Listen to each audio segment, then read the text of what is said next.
the Rebbe immediately stands up and greets his melamed. Reb Zalman would not, and nor would any chassid, sit during a yechidus. It's not appropriate to sit in front of the Rebbe. The Rebbe would not sit in front of his melamed. So they both stood. The yechidus went on for somewhere about 45 minutes, and they were standing the entire time. The name of this podcast is Among Chassidim. If you know anything about the Chassidish way of life, you know that one of our greatest pillars and the best way that we can give the Rebbe nachas is how we show up for one another. We celebrate each other's simchas, and just as importantly, we stand shoulder to shoulder in times of need. Right now, there's a mishpacha, a beautiful family of Chassidim that needs our immediate support and chizuk during a time of unimaginable pain and sorrow. A dedicated shlucha, a devoted mother, just passed away at the young age of 47. For years, she battled the terrible machla heroically, full of unwavering emunah. Friends of the family have come together to launch a very critical campaign. It's important to support them financially during this devastating transition. But perhaps even more importantly, it is to let the Ryder family know that they are not alone. We want them to feel that Chassidim all over the world are standing right beside them, wrapping them in love and support. Please open up your hearts and be as generous as you can. Let's show them that we are taka among Chassidim and that we take care of our own in their deepest moments of grief. Please, right now, log on to charity.com/Ryder Family Fund. That's charity.com/REITER Family Fund. Let's be there for the Ryder family with brachas of Akitza Veran and Sheikh Neafar and Mashiach now. I'm Yossi Kamen. Welcome to Among Chassidim by Der Herr, an ongoing farbrengen about life as a chassid, our vibrant connection with the Rebbe, and inspired living shaped by the way he teaches us each and every day. Shalom Aleichem, Nuchie, how are you? Baruch Hashem, how are you, Yossi? It's great to be here. Baruch Hashem, thank you so much for being here. I'm very excited to talk. And the topic that I want to discuss with you is you have published a new book, and I'll allow you to tell us the title of the book. And in it, you discuss the entire history of, your name is Nuchie Schapiro, so of the Shapiro family, dynasty, whatever you want to call it. But it really has a lot more than just their story. It's a story of Lubavitch. It's a Lubavitcher mishpacha going way back. And there's a lot of rich history that's regarding that, your family, but regarding Lubavitch in general. And I'm very excited to hear about it. And my first question is, what was the inspiration for this? How did it begin? What was the process to get it done before we get into the content of the book itself? Oh, that's a great question. When somebody doesn't know something, you get highly motivated to figure it out.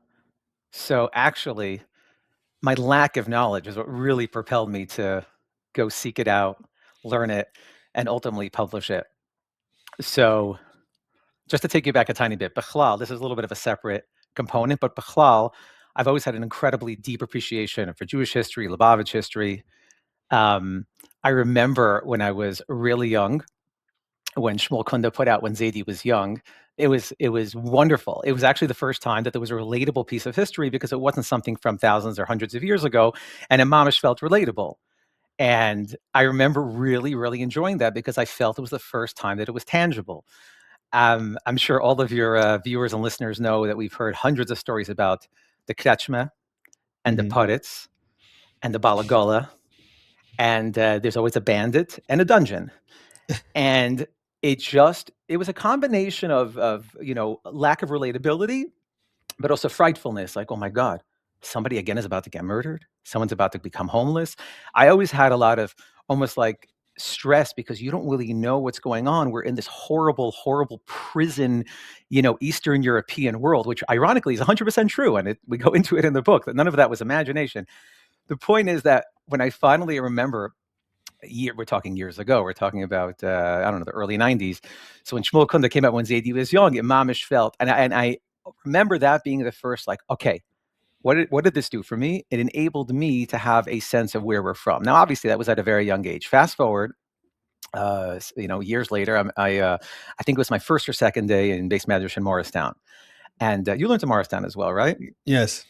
So perhaps things have changed because at the time, when you walk up to the third floor where the Zal is, right next to the Zal, there is a library, but right between there's a tiny closet. I remember passing by wondering, a minute, the Zal's to the right, the library's to the left. What's this mystery door? And I knock at the door, and it's probably once upon a time a janitor's closet. It's the tape library, which I can't imagine exists anymore. Anyway, in the tape library, I get the catalog and I start perusing, and I see there's a Rabbi Beryl Wine who has mamish a thorough A to Z on Jewish history, which I've never seen anything of that nature whatsoever. And I thoroughly enjoyed that. I was in Morristown for 2 years, so I slowly went through hundreds of Rabbi Wine's tapes, and then fortunately, when I went to Miami the next year, they also had it in their tape library. So again, a bit of an intro that I've always had a deep appreciation, because essentially it shapes where we are today. There is no consideration that what happened yesterday is not is of no concern to me, and obviously not just me as a person with appreciation for the past and how it shapes where we are today. That's bichlal, our people, and the way obviously Torah is not a history book, of course, that's obvious, I'm not saying that, but the way the past shapes us who we are today is obviously a big foundational part of Yiddishkeit. So I just wanted to give you that sort of like independent piece that I always had a deep appreciation for Jewish history, Bechlal, and Lubavitch history. Fine. So fast forward, and the fact that I didn't know anything about my family history is a little bit unique, because it's very common. You as a father and the listeners out there, parents tell their children. It's that pashut. You tell your children the stories of your parents and grandparents, and that's commonplace in the world. In my case, it was a tad different, because unfortunately, my father was nifter when I was extremely young, and we'll get into him a little bit later. But my There's father, a whole chapter in the book about your father, right? Or multiple chapters. Yeah, there's a whole section. Section, yeah. So my father, I guess I'll jump to the end, but we'll get more detailed later. But my father passed away when he was 41 years old, and I was. Your father is Rebbe Nuchie Schapiro, who was known to many as the principal of Al-Torah, right? That's what he's famous for in Crown Heights. That's right. He was the assistant principal in Al-Torah. Well, he originally started out first as a melamed, as a Rebbe, and then he became the assistant principal. So by the time he passed away in Tafshin Nun, he was the assistant principal, and I was 6 years old. So you could imagine being 6 years old, what that's like. But as it pertains to this part of the discussion, there were no stories. It was a drastic void. I knew my Zayda, Reb Shapiro, was a very holy and special person. So I knew, he just knows certain things and pick up on certain things. I knew that my Elta my namesake, Nuchie Schapiro, was incredible. And my other Elta Zayda, Reb Schneur Zalman Vilenkin, the Rebbe's childhood melamed. And so some of these things were extremely vague. And quite simply because the void was there. Independently, I always appreciated and loved bumping into people who would say something like, "Oh, I remember your father. He was my melamed in Al-Torah, or he was my principal in Al-Torah," or maybe a community member because he was extremely active in the Crown Heights community, doing amazing things for people. Stiller hate, making sure to retain their dignity. So it would be these bump-ins every once in a while where I would get these 30-second golden nuggets, and quite frankly, those 30-second nuggets honestly brought him back to life. It's brought him back to life for 30 seconds. So over the years, between these two needs that I had, I decided, okay, I'm going to write a book on my father. But my father's story is my story. But the story's bigger. It's his parents, his grandparents, etc. So my father's story, hence my family's story, is really one large unit. So between wanting to write a book about my father and wanting to know more about my family history and my extreme appreciation and love for Jewish history and Lubavitcher history, Bechlal, that definitely that was sort of that was what propelled me. So the actual first action taken was in 2010. We were sitting in Crown Heights for my father's yard site. I think it was a 19th or 20th yard site, and my uncles and aunts were there. And it's a yard site for bringing, which anyone who's been to a yard site for bringing, I'm sure many people have, it's not the easiest for bringing. So I basically took out my, at the time, Mastama iPhone 3, and I said, I know very little about the family history. Please share with me. So I put the phone down, hit record, and it was just phenomenal. So all my uncles and aunts, chiming in, throwing in stories, episodes, events, and this is going back to 2010. That was the first, let's call it, interview that I conducted. I wouldn't say in that exact moment I told myself, oh, I'm going to write a book. But I definitely started the journey. And that was the first piece. And then slowly started collecting stories and documents and photos. So slowly over the years, as it built, it's obviously many, many years. And I hope I answered your question. You did a very good job.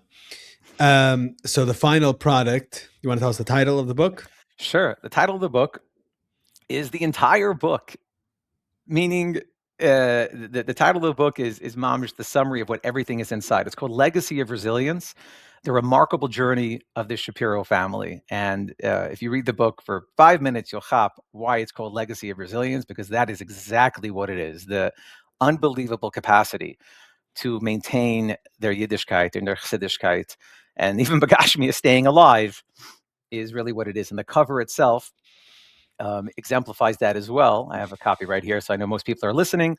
But basically, as you can see, it's a dark, foggy forest, but the brightness and the light of the Torah on the horizon is what was their guiding life, their guiding principle.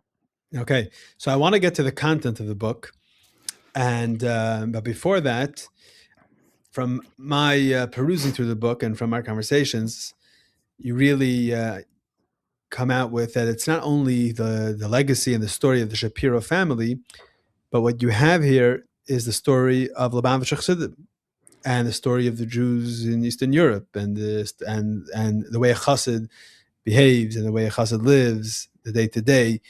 So there's a tremendous benefit for the broader community in general. I think it's a benefit to know about people in general. There's a lot of books now being published. The stories of Chassidim, the Rebbe encouraged very much Chassidim to write down their zechrenos and their memories and memoirs, etc. But beyond that, I mean, there's the reason for that is because it's not just about an individual; it's about what those individuals represented and the background of their lives that they were living. Right? Does that make sense?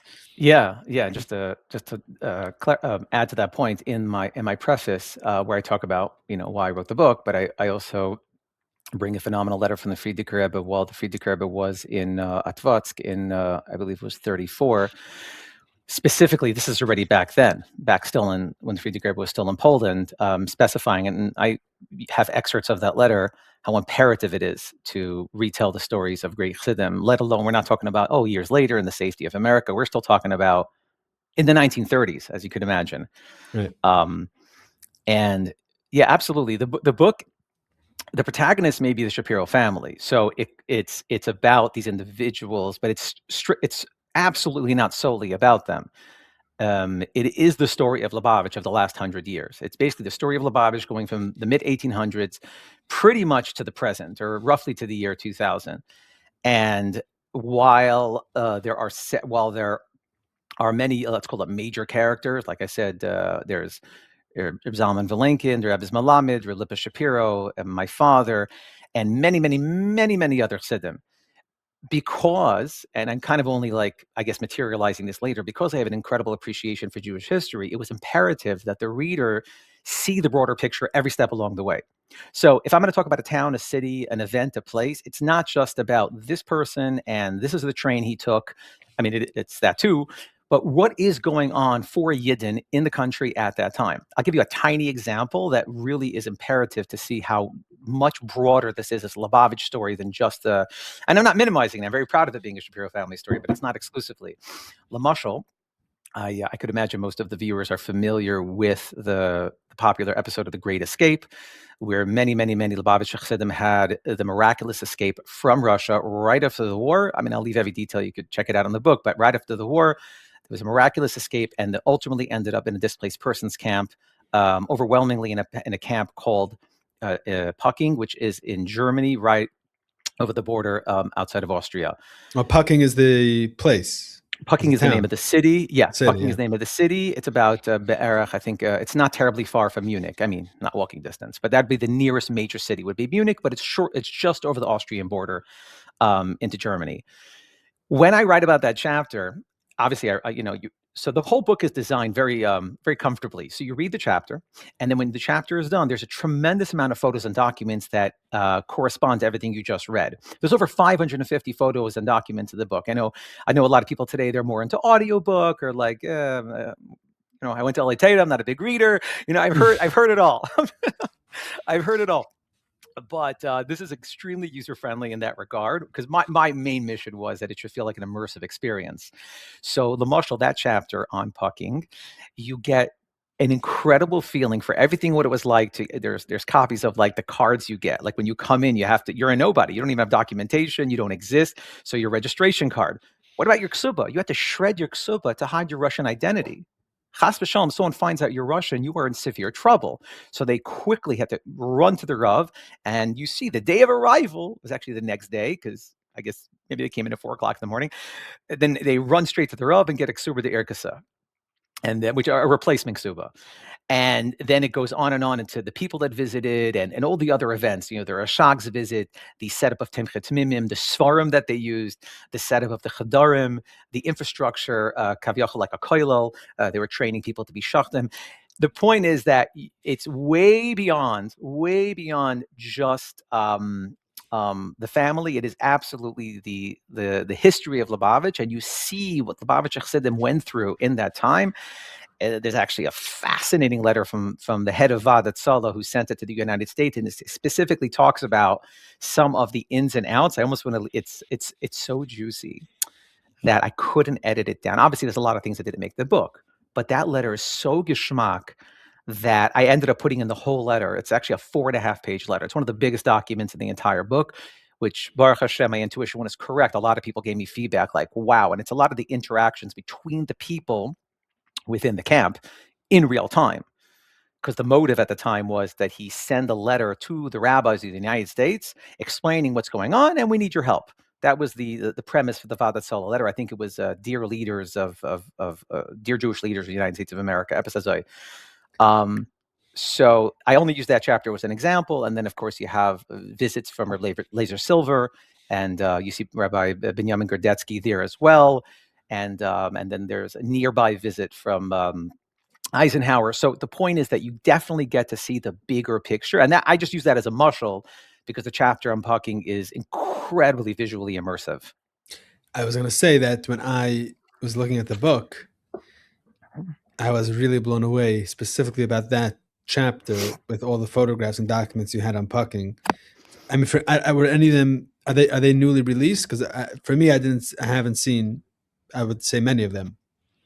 So some, I'll explain. So think about this. Imagine you're operating Yad Vashem, or you're operating the DC Washington, the Holocaust Museum in Washington DC, or the Joint Distribution Committee, or YIVO, any of these massive historical institutions.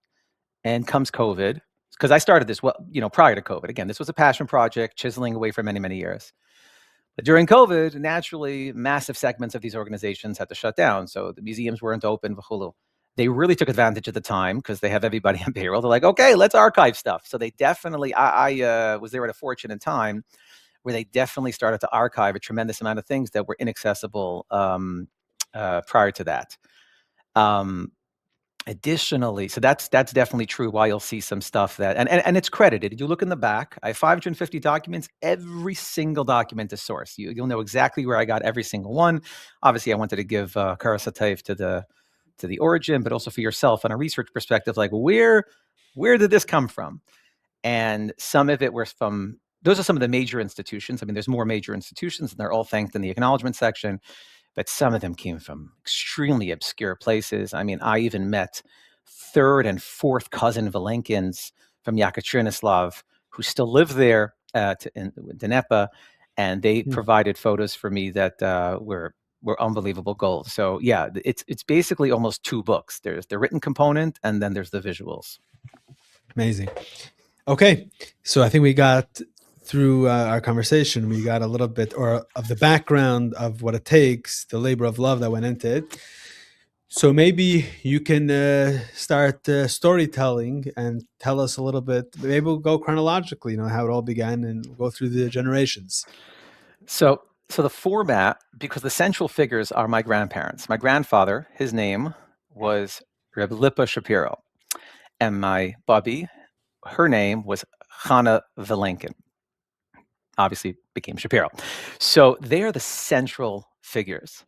So the way to simplify it was the first two chapters. I went back into Lipa Shapiro's origin, and then like where he comes from, his parents, his grandparents, v'cholu. And then at the end of chapter 2, he's a bacher. Starts chapter 3, it goes back to where the Vilenkin family originates, and then chapter 4, and then at the end of chapter 4, Chana Vilenkin as well is of marriageable age. Chapter 5 is when they meet, and that's when the story, so to speak, continues with them both as a unit. So the Shapiro family, interestingly, does not come from some of the famous Shapiros. I think I got this my entire life, not in Lubavitch, because in Lubavitch, frankly, there are not a lot. It's a very popular Jewish name, but in Lubavitch there are very, very few Shapiros. We are, we're a large family, but we're not the only ones, but almost the only ones. If you almost have to do it by number. So, but in the Welt, I remember over the years hearing, "Oh, Shapiro, are you a Kohen?" I'm like, why would I? No, I don't know why that would be.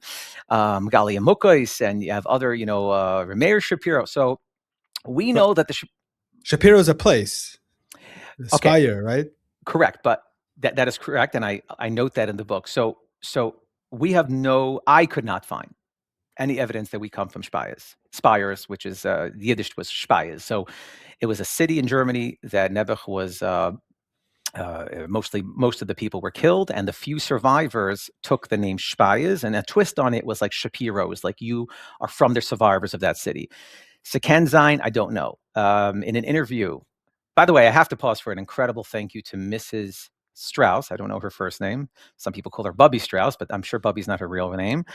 She is a Beis Rivka teacher for many, many years, and she has a project for her students, a social studies project that they have to interview. They have to interview their grandparents, and unbelievable foresight, phenomenal foresight, and that was incredible. A resource for me, because think about it. You're trying to collect information on someone who's already passed. So one of the best ways to do it is I went to all the Eineklach, specifically the girls, because I don't believe Altera had this project, but if they did, I missed it. Doesn't sound like Altera. Right. Is that when they made the scrap? Everyone makes a scrapbook. Is that project? Correct. And it's very flexible. You're correct. So many make scrapbooks with photos and documents. I think I have a sister that was in Beis Rivka. I think I remember this project. It's golden. And Mrs. Strauss is mamish a genius, because when I was collecting information, and I got a lot from many, many sources, that was golden. So, and I thank all of my cousins who provided their projects to me, and they're all in the acknowledgement section. But that was unbelievable. So there's some people did it scrapbook style, like my wife still has hers from Beis Rivka from her family. Later on, the teachers did it in Q&A format, because what happened was you have a big sister, you reprint your big sister's project, and so they wanted it to be novel. So they switched it over the years from, a written essay to here's you have to submit a bunch of questions. I think one of the funniest ones, because I found one of my my Zayda's later interviews with a cousin. It actually, this part didn't make it into the book because I'll be honest, I know where to insert it because the interview, I used the material. I used the material and I just had nowhere to insert the following. So one of the questions were, what was the cost of Coca-Cola when you were a child? So my Zayda obviously had a field day with that one. Coca-Cola. If we're lucky, we had a potato. Because they had to, because every cousin was just sharing and recycling, and no one was. But this is the part I'm clarifying why so a massive akar to her. So one of those interviews, one of the children said, one of the Einachlach said, where's the Shapiro name? How far does it go back? And my Zayda Lipa said, it goes back as far as I know. It goes back as far as I know. So meaning to say, we were always Shapiro. It's very common that people change their names, countries. It's extremely normative, shortened names, different names.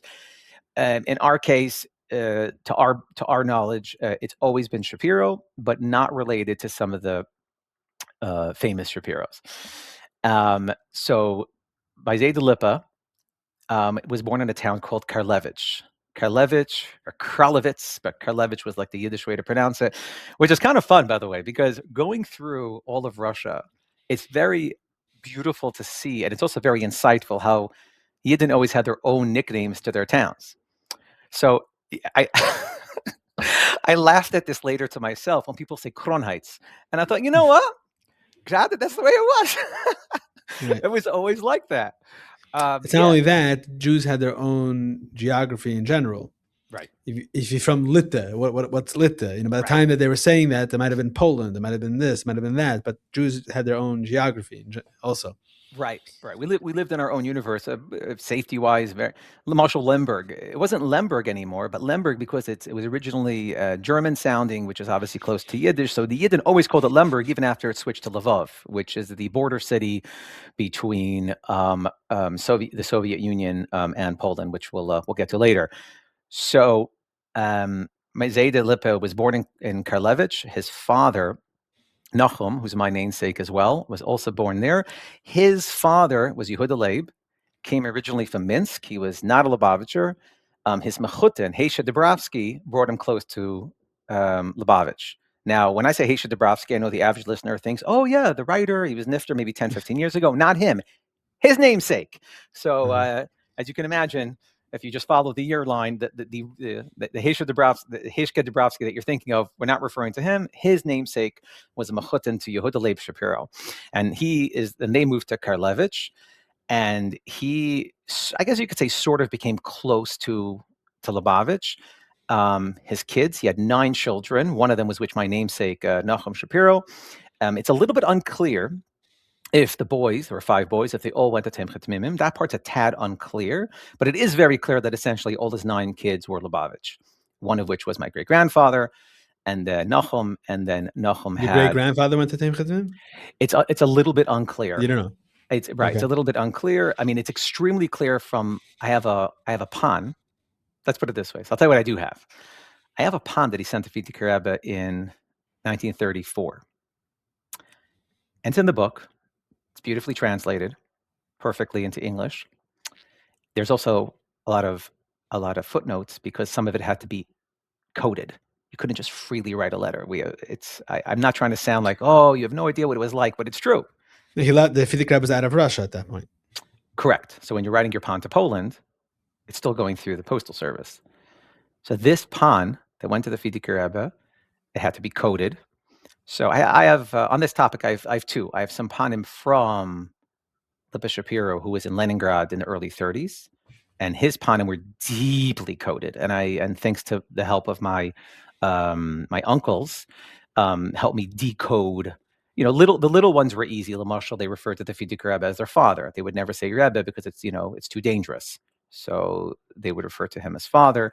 Obviously, you had a lot of Yidden. We sadly know the Afsexia. I mean, that already was gone by about 1929. But nonetheless, we knew that they had easy access to translate your letter, no matter what, if it was in Lashon Kodesh or Yiddish, no problem. So anyway, in that incredible pan, which is a masterful window into what was going on, you clearly see he's writing like a chassid. So Nachum, the closest I could get was documentation coming from him. So it appears that Yehuda Leib's children were all Lubavitch, between how they lived their lives, who they married, all their grandkids.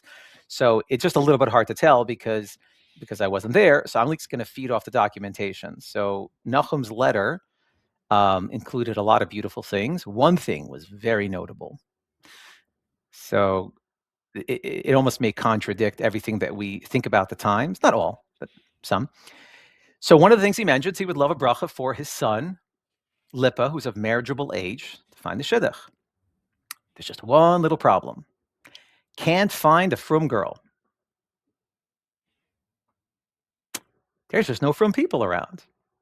Where'd all the frum people go? There, I'm no expert in the shidduch space. I don't know when people discuss shidduchim if that's the number one hardship when trying to find a shidduch. Obviously, there's many, many things to deal with. But I don't think if you asked a frum person today, are there like there's no more frum people, right? There's a haskalah, a massive wave, and they gobbled up everybody and we're gone. So anyway, that was a very, very insightful piece. It's a longer pun and it's very insightful. So Nahum, and I don't want the listeners to think for a second that I'm using this term lightly, because I definitely know people, Achrei Meis Kadeshim, people use terms lightly. He was mamash abaki b'shas. Realistically, he mamish sat and learned all day, and that was his life, always learning. He was a bookkeeper, and when he wasn't working, he was learning, and he very strongly made sure that his kids adapted that same thing. Another major thing that I found is there's a minig, Erev Pesach, to read. There's a letter from Rabbi Shimon from Astropoli, to read his letter. There's a letter. It's sort of like how do I describe it? It's a lot about Yetzias Mitzrayim. It's, I guess you could say, sort of like Kabbalah. Anyways, it's called Igeris Shimshim Astropoli. So back then in Russia, it wasn't like today where you go on kahas.com, you order any sefer you want, a machaya. They didn't have any svarim. And he wanted to keep up this minig every single Erev Pesach. So he hand wrote it, and he had a handwritten copy that he kept till his eventual passing in the United States. So I'm very fortunate to have a copy of that. It's in the book. And it's incredible to see a handwritten letter. And it gives you just a little bit of a window into what life was like for Yidden in the old country. Specifically, somebody wanted to learn something, what that meant. Right now, you go on Safari. I mean, it's I don't mean to sound dated every time, oh, it's amazing what we have now. But it's true. And I think that you'll have a deep appreciation when reading the book, getting a historical glimpse into what life was truthfully like. So, Matzad Nahum, just to give you a tiny glimpse, so he has this handwritten Pan. there's a handwritten pan, and then there's also a handwritten letter that he would learn Erev Pesach.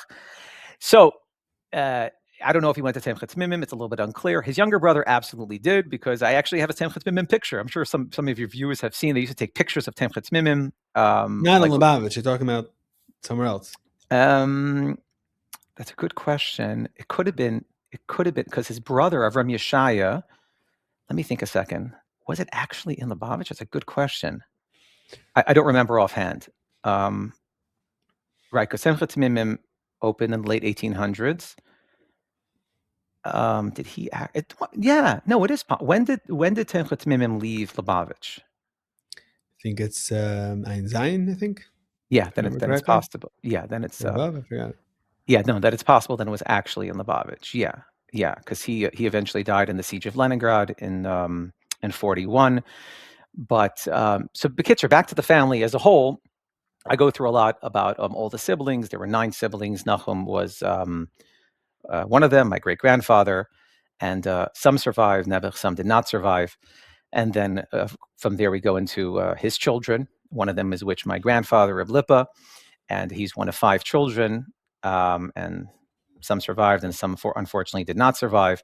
And it goes from there of what it was like to learn in Simchat Mimim. Now, at this point, when Reb Lipa, when my Zaydu went, Simchat Mimim, this is after the Bolshevik Revolution.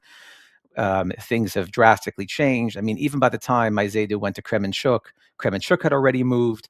So if you want to get an incredible insight, only in chapter 2, an incredible insight, what, maybe it should be like mandatory reading for Bachurim before they go to yeshiva. Oh, the food is no good. You just read this chapter. The underground. Oh my goodness. It's the between the underground, between your life being at risk, between the lack of food, the lack of lodging.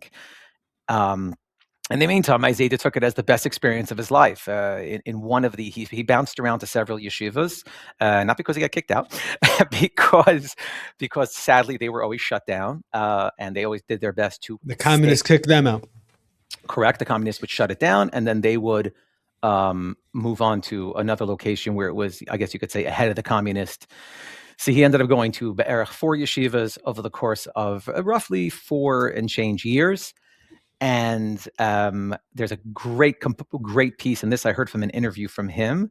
At this point, I want to definitely thank my cousin Nuchie Schapiro, who, as a bacher in Mesivta, so imagine he's in Shir Aleph Mesivta, he's 14 years old. He sat down with my Zayda many years ago, and over the course of a year, 6 hours of recording. That was incredible, which was one of the pieces of material that I used of the book. It was on a cassette, poor quality, in Yiddish, of course, and my Zayda was later on in life. So that was tough extrapolation, extremely tough, probably one of the toughest parts of this entire project. And in there, he talks about a lot of the details of yeshiva. He talks about a lot of things, but I'm just saying specifically yeshiva. And Reb Itcha de Masmid, and there's a whole section on that, came to his yeshiva, and I believe he spent the winter there. And he became very close with him, everything from being mesmerized by him, and he highly influenced the person he became. Everything from the way he learned. He would be busy all day long, in the yeshiva and everything like that. And as soon as the evening came, because they actually stayed in the same place, like everyone had like a nook and a cranny to sort of sleep. There was no fancy dormitory with a comfortable mattress. So in this case, there was a cook for the yeshiva, and she had like almost like a little extra space in the kitchen. So they put like 2 beds. So he would be there, and Reb Itcha would be there. And comes 11:30 at night, when one would think you're about to go to sleep because you have a big day of learning tomorrow, Reb Itcha put his feet in cold water and opened up a tour and started to learn. And in his words, he basically never saw him sleep the entire duration of that winter when he came to the yeshiva. And there's a lot more detail on Reb Itcha and him as an incredible individual, of course, but also his influence on my Zayda and the yeshiva as a whole. So there's a lot on the underground yeshiva, which I know it's not an easy fix to say Bachurim learned this prior to day one, but I think it's extremely insightful, because a lot of the stuff, at least personally, if I read something or read a story or something, it's still vague. Pardon me for like drawing back to one of my original statements about the puddets and the kretschma. Like, it's just a little bit vague. I don't actually understand what's flying. You're telling me like a dot on a big screen. I don't actually know what's going on. So anyway, this chapter 2, about what his yeshiva life was like running around, will tell you the story of Lubavitch, of what it meant to be in Russia at that time period in the 20s, running around to yeshivas, and 20s and 30s. And particularly in English, by the way, I just want to comment quickly. There's a lot of incredible English material, but I have found in my research that there's not a tremendous amount in English on these time periods.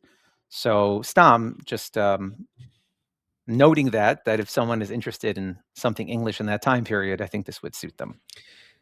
Okay. And your grandfather at this time, he never, did he see the Frierdiker Rebbe at all, or no? At this point, I don't get the impression. See, this is one of the toughest parts, is because I did it after he had passed. The impression I got, and I'm probably going to get a phone call afterwards, how did you not know? I did so much research over the course of all these many years. Again, I started this, we're talking about 16 years ago. I don't get the impression that he met the Frierdiker Rebbe. I don't have anything to say that he did. He lived in Karlevich, then he left Karlevich to go to the yeshivas, and then eventually he came back to Karlevich, and then he migrated to Leningrad, which a lot of Chassidim went to Leningrad. This is after the Frierdiker Rebbe had already left. He didn't come to Leningrad until like the early 30s. So the Frierdiker Rebbe, he came to Leningrad after the Frierdiker Rebbe was no longer there. And then from Leningrad, he was there for a while. Whatever, he was there for several years. Ultimately, got married. So when he got married, which I guess we'll get into in a second, he got married, spent some time in his wife's hometown, and then came back to Leningrad. So the point is, I have no documentation to state that he ever actually met the Frierdiker Rebbe in person. They were never in the same place at the same time. I do have correspondence. I have panim that he sent the Frierdiker Rebbe, and of course later I have letters that he received from the Frierdiker Rebbe. But that's of course out when they finally got out of Russia. So no, I don't believe they ever met in person. Ever. Okay. Yep. So I want to hear. Let's hear about their marriage, and then let's hear about your grandmother and her father, the Rebbe's melamed. Let's go down that route. Sure. So now you have this man, Reb Shapiro, who, after going through Temchet Mimim, he came back to Karlevich. He had the incredible privilege of learning with his uncle, whose nickname was Feter Rav. This was Rabbi Mendel Dubrovsky, Mamash Agoin, and he's talked about in the book a lot. The 10-second version is that he actually was the Rosh Yeshiva and Temchet Mimim for a period of time. Anyway, you can read about him there. But the point is, now you have Reb Lipa, who is well educated in Temchet Mimim, and then had a chavrsa with his uncle, Rabbi Mendel Dubrovsky, and then moved on to Leningrad. In Leningrad, he started working, and there was, just before his arrival, there was an establishment of, let's call it a half-day yeshiva. It was called Tiferes Bachurim. And the Frierdiker Rebbe was extremely proud about it. And there's a lot of people involved, and sadly a lot of tragedy involved because of the Russians. But we'll get to that shortly. But the short version is that he was very involved in Temchet Mimim, in Tiferes Bachurim, and he was a Maggid Shir there, which was a massive ordeal. It was all done in secret. So now you have a single individual, and he's there. His cousin.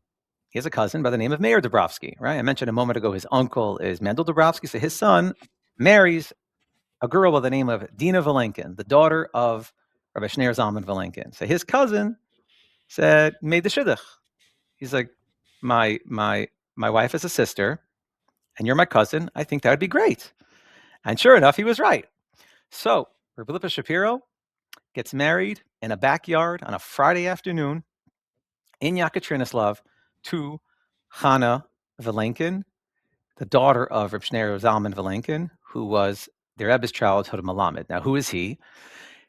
Probably the most secret, not secret, I don't want it to sound suspicious secret, I mean most unknown story, because he is a fascinating, beyond fascinating individual.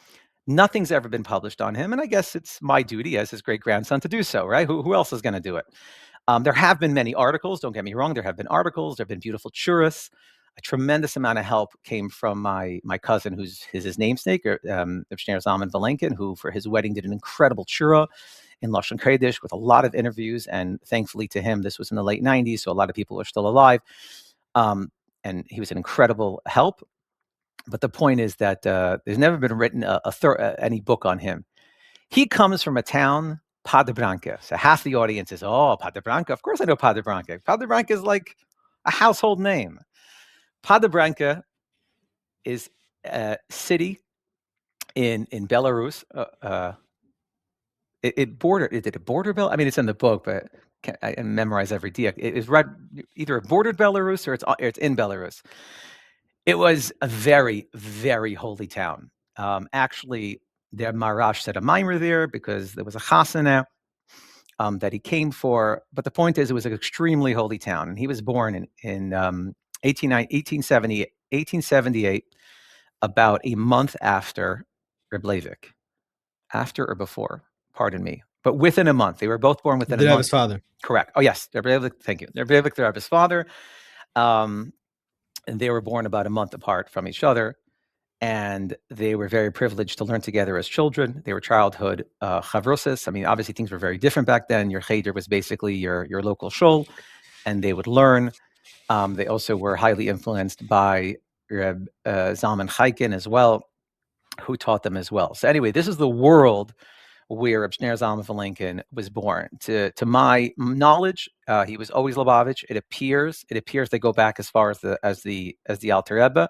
It was a little bit hard to do like a ben achar ben, but it appears that they go back to the Alter Rebbe, the Vilenkins, in terms of being Lubavitch. His childhood was very unique in that regard. The city of Padre was also a stopover when going to see their Rebbe. So obviously it was extremely unusual. It was a great privilege to see their Rebbe, but they had the unique privilege that when the Chassidim would go on their way, they would stop in for bringing preparation, and of course on their way home give chazara, and that was an incredible part of their life. So just being en route to the Rebbe changed your whole life drastically.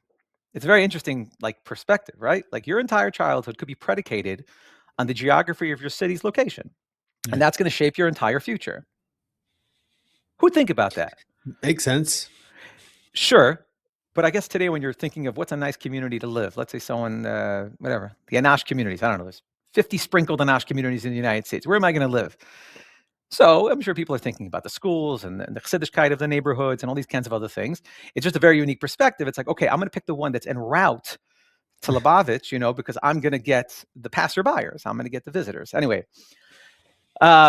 so his father was a sheikhet. And as we know, it was always like this in the old country that the sheikhet, I mean, the shadchan today are obviously still Yerei Shamayim, but it was very normative that the sheikhet was basically like the mashpia of the town, almost like the second to the rav, because you obviously have to have tremendous Yerei Shamayim to be a sheikhet.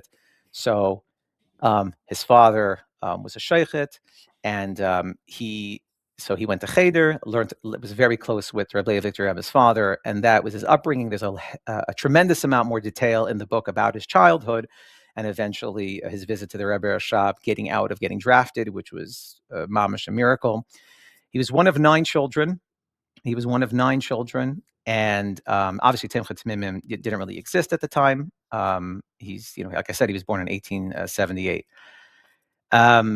Eventually gets married, turn of the century in 1900. His shver is also a sheikhet. So ultimately he moved to his wife's town, which was very, very nearby.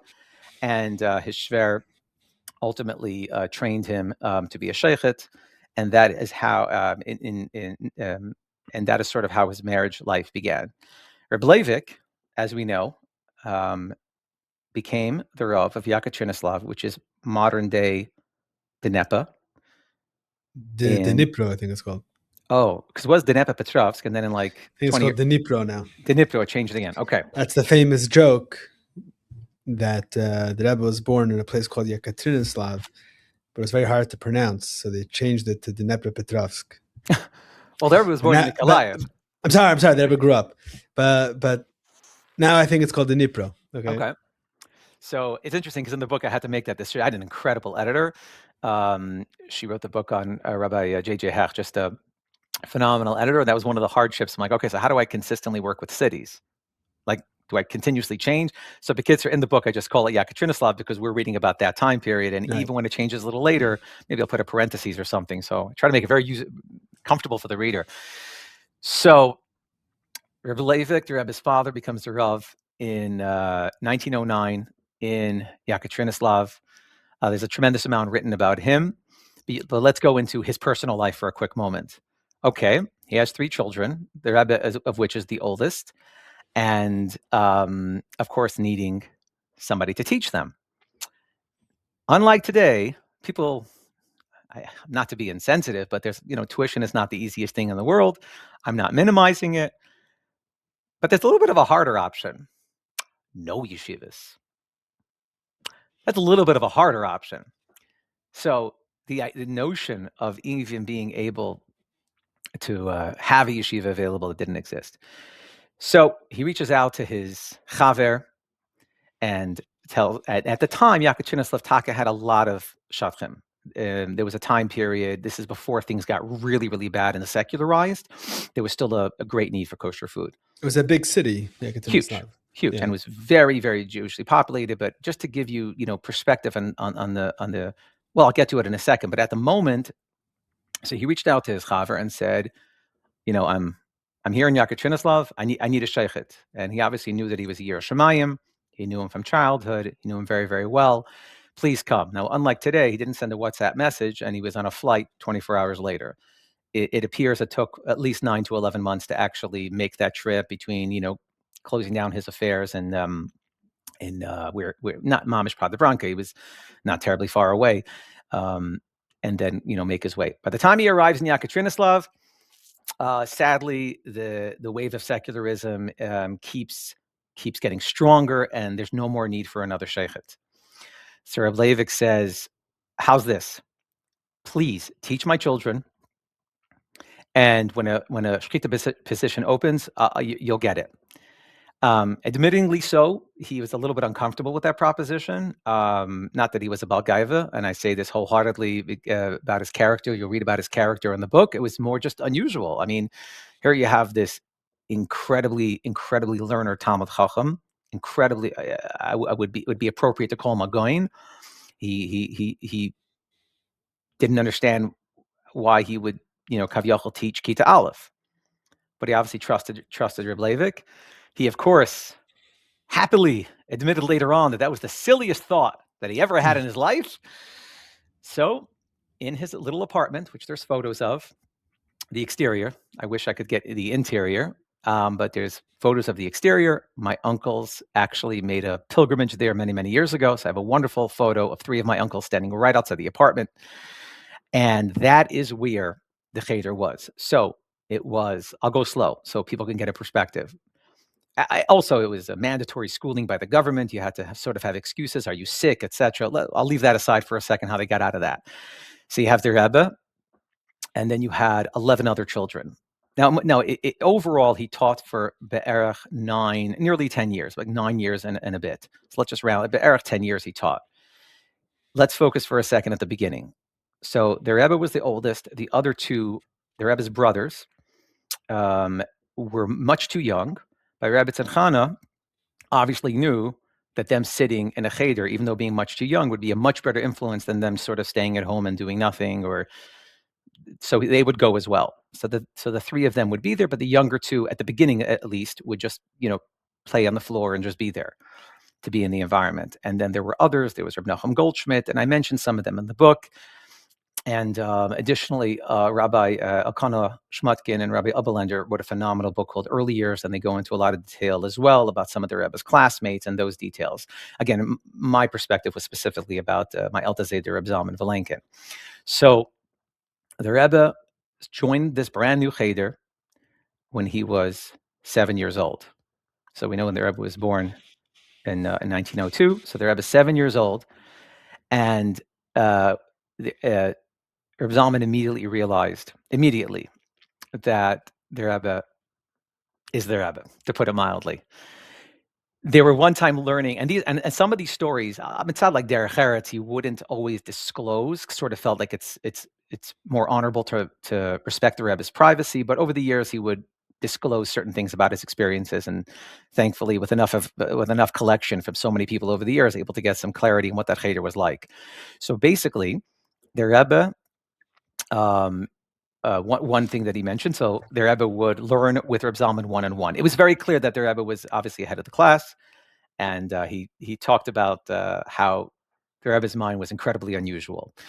So he would learn with the Rebbe privately, then learn with the other children while the Rebbe did Chazara, and it was almost like a flip-flop because the Rebbe was in a drastically different universe. They were learning Gemara at one point. So we're talking from basic, from entry level. And it's mentioned in the book in other locations that the Rebbe says what they learn. So he says, the Rebbe says that Reb Zalman taught me Chumash and Rashi and Gemara, and probably the most powerful statement, he put me on my feet. That's almost become a... This is something that the Rebbe said after he passed away. Yes. And the exact episode was very beautiful, where Rabbi Dr. Nissen Mendel, whose daughter is my aunt, so whose daughter married my uncle Shalom Ber. And so when Shalom Ber and Frida had a son, Rabbi Mendel was there and mentioned to the Rebbe that he was just blessed with a grandson, and they named him Schneur Zalman after the Zayda. Well, after the babies, Elta Zayda. And that's when the Rebbe shared a lot of detail, but particularly that, and it's all in the book, but particularly that statement that he put me on my feet and elaborated what they learned together. And we recently published an article about your great grandfather, which we relied on the book for a lot of the information. So that's how we ended off the article. What the Rebbe said about him at Mirgestalt of Tefis. And then the Rebbe said that this new child should go in his ways, follow in his footsteps. Exactly. And that article, I don't know how. So the Hair magazine is absolutely unbelievable. I know you're not the one being interviewed, but it's unbelievable. It's mamish unbelievable on many levels. And people talk about it in first person like it's an important part of many, many people's lives. That article, I've had so many discussions with so many people about. Again, it was such a incredible insight into something that I think some people were less aware of. And it's I encourage listeners to go on the archives. You can find it on their Hair website. It's very easy to find. And it's an incredible article. It's obviously a shorter. The book has way more detail. But that is how the Rebbe described his experiences in Reb Zalman's Cheder, that the Rebbe started from Chumash, Rashi, into Gemara. They would be learning together, and the Rebbe, Reb Zalman would skip over a complex taisvis, and the Rebbe would say, no, can't skip even one taisvis. Just, that's one of the things he said, unbelievable. The Rebbe would ask such incredible questions that it was more, it's not pshat. Sure, there were definitely questions he couldn't even answer. That's almost like half the amazement, that you have a child asking questions to a goyin and he couldn't answer the question. The bigger amazement was you don't expect these words to exit a child. That's the part that's even it blows you away. That it's almost like, imagine one day when you wake up in the morning and all of a sudden your 5-year-old speaks fluent Chinese. It blows you away. Like, what just happened over here? It doesn't make any sense. So now you can understand why the Rebbe would have to learn privately with Reb Zalman. And this happened for 4.5 years, which is absolutely tremendous. That this is the Rebbe's entire childhood education. And this is, frankly, the only formal melamed that the Rebbe ever had. Obviously, we know about a tremendous amount of this correspondence with the Rogatchover. Of course, the Rebbe learns with Reb Leivik as well. But in terms of let's call it a melamed, this is it. This is where it all started. And how do you think it ended? It ended exactly as you could imagine. Reb Zalman turns to Reb Leivik and says, "We're done.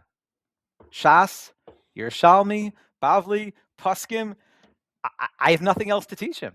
And this is at 11 and a half. It's obvious to our listeners that, yeah, that makes perfect sense. But I'm just nonetheless telling you the story. And that is how that segment. Now, at the time, Reb Zalman's Cheder continued because the brothers have aged. The Rebbe's two brothers, Yisrael Ayaleib and Beryl, they have aged, and now they're part of the Cheder. And there's also beautiful stories how they would perk up as very, very young children, commenting on what's going on in the class, even though originally they were just tiny kids, just being in the Avir of Torah, one would think not even participating. Ultimately, Reb Zalman taught until the youngest child of Reb Leivik was close to bar mitzvah, around 12-ish, where at that age, the Cheder sort of dismantled, and then he went back to Shchita. There's a lot more about his life in general as an individual and how he raised his children and the Mesiras Nefesh of the time in Yekaterinos love. So maybe close off just in short, going through what happened to him, how he came to America, and also when he met the Rebbe here. Sure. And, I think he lived in Cleveland. Just let's do a little. Let's do it in short. Just finish off that chapter of the Rebbe Zalman Vilenkin. Sure. So Reb Zalman, like I said, and the Rebbe stopped learning together. My grandmother, Chana Vilenkin, so if anyone's familiar with Gem, has a phenomenal series. It's called Early Years. She's the first interview. She's the very first interview. And she was obviously very young, but she does have recollections already. The Rebbe being older as a bacher, coming over and borrowing svarim. Reb Zalman had a tremendous amount of svarim, and so the Rebbe finished with the cheder, but still continued to live with his family in Yekaterinoslav. Fast forward, the Yekaterinoslav, so Reb Leivik, as we know, eventually had to leave Yekaterinoslav. It's I guess a polite way to put it. He was imprisoned. Yeah. Right. Exiled. Exiled. And then around that same time, the war broke out, and then everybody fled. So you have Reb Zalman along with his family. At that point, his first wife passed away, so he got remarried, and so I'll give you the short version. Basically, from Yekaterinoslav, he fled. I'm definitely summarizing it, but there's a lot of good detail in the book, and I'm sure the readers will have a real appreciation for what it means in middle of the war to have no money, to have no food. Your grandparents were with them? So interestingly, this is a whole nother episode, but I won't elaborate. But the 10-second version is that June of 1941 is when Russia entered World War II. But prior to that, there was a treaty. So two Rishayim made a treaty. I don't mess with you, and you don't mess with me. So Hitler and Stalin, the Nazis and the Russians. Right. So imagine Hitler and Stalin. Yeah, two Rishayim made a deal. And unfortunately, and then that deal blew up. So basically, by the time June of 1941, what happened was Lipa was living with his wife Chana in Yekaterinoslav, but that at that moment she went to visit her father in Yekaterinoslav. Excuse me, they were living in Leningrad, 1,000 miles away in Yekaterinoslav. She went to visit. While she was on that visit, is when the war broke out. So now Lipa the Nazis invaded Russia. Correct.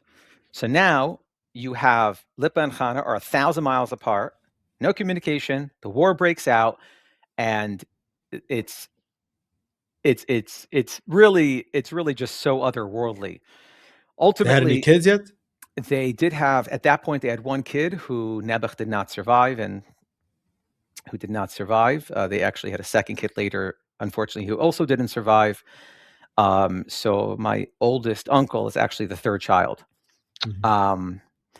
Should live and be well. So now you have Reb Zalman with his visiting daughter, actually two visiting daughters. It was the same thing. Like they both came to visit. They each had a baby. So two of his daughters came to visit. He has sons as well who are mentioned in the book. They were off in Yeshiva.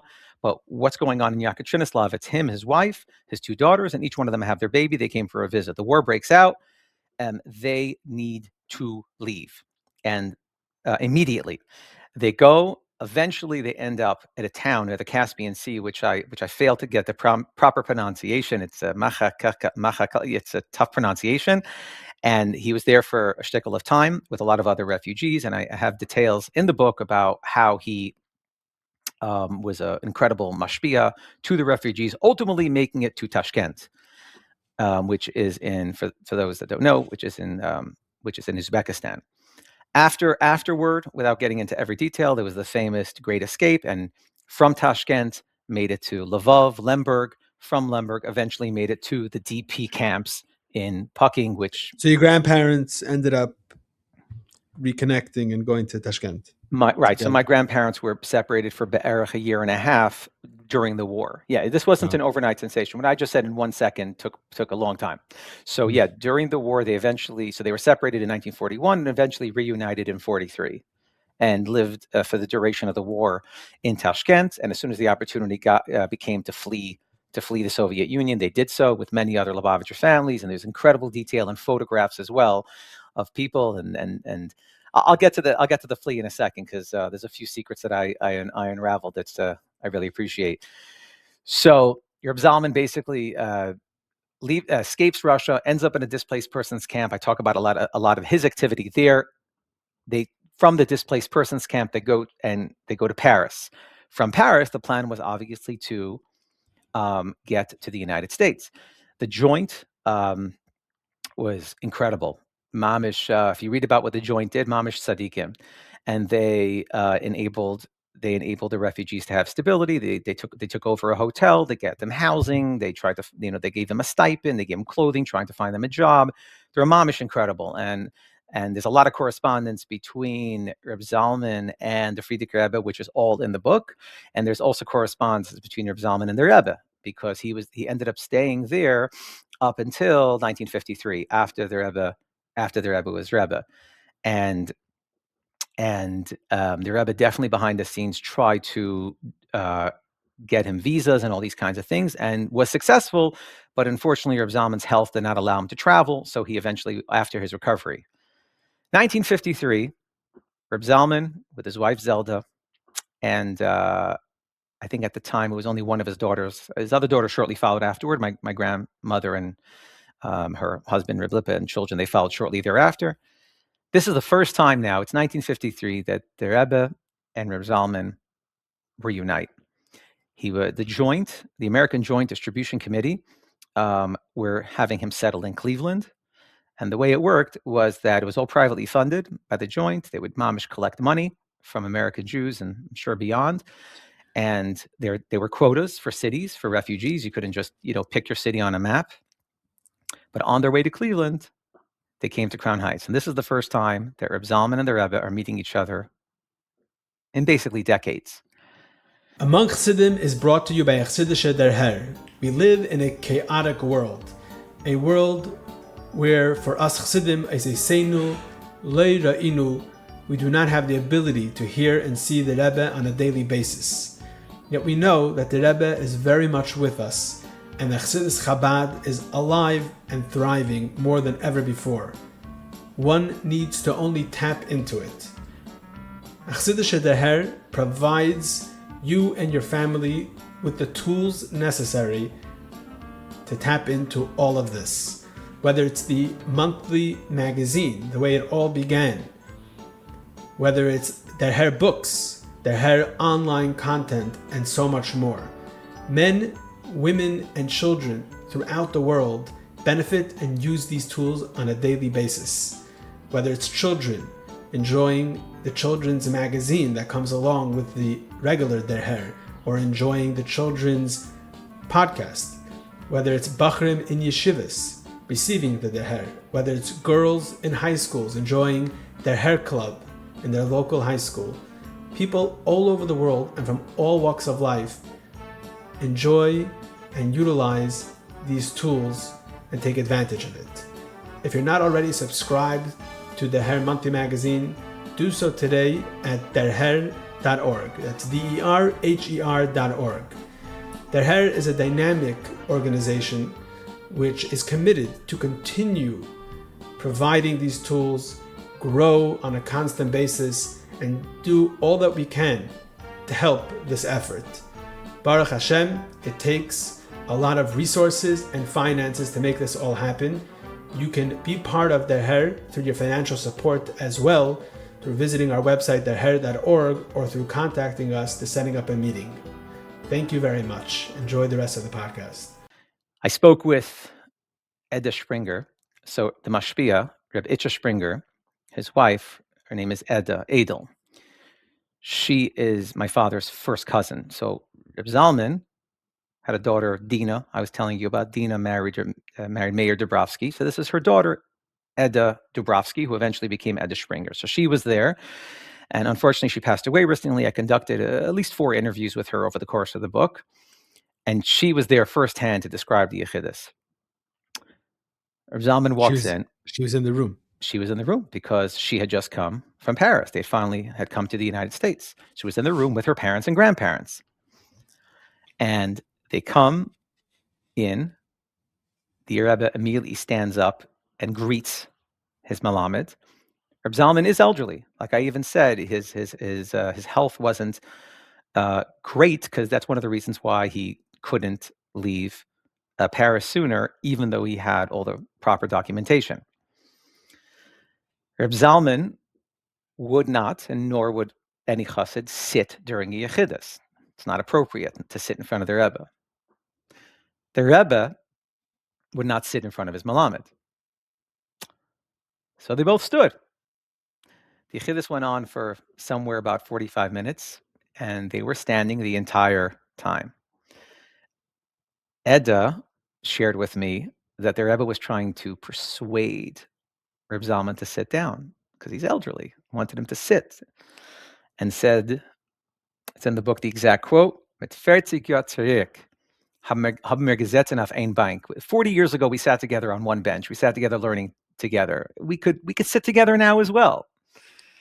And Reb Zalman did say later on that he felt very badly. He made the Rebbe stand, but at the cost of sitting in front of the Rebbe. That was the first Yechidus that they had when they came to the United States. Chassidim were obviously right outside and eager to hear all the details of how that went. He then went on to Cleveland.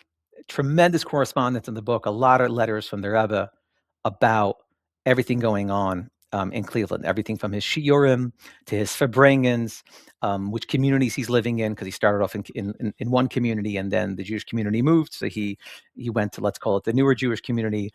He had a lot of shiurim with the Bachrim and Telz, the famous Telz Yeshiva that was sadly destroyed in Lithuania, was reestablished right after the war in Cleveland. So Reb Zalman the Bachrim would come over to his home and they would farbring and have shiurim. And so there's a tremendous amount of incredible correspondence, which really gives you a real insight.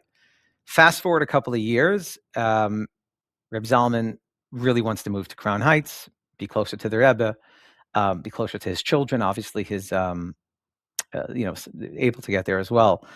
So, and there's a lot of details about that move, but I'll try to fast forward a little bit. So now he's about to come back to Crown Heights. This is approximately 1960.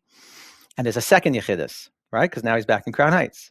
However, he wasn't as strong as he was the first time, physically. So he comes into the Yechidus. My uncle Shalom Ber was holding him, physically holding his arm. My uncle Shalom Ber told me, he was obviously extremely nervous standing in front of the Rebbe with his Zayda. And the Rebbe even told him to, hold him better because he was so nervous. He was a tiny bit, wobbly. And my uncle felt badly about that, but I assured him that he didn't do anything wrong. So in that Yechidus, he had no choice, and he profusely apologized to the Rebbe and said, I really need to sit. I wish I could. In general, he was in a wheelchair, right, at that point? I don't believe at that point he was in a wheelchair, but he definitely was not able to comfortably walk or stand for long periods. Right.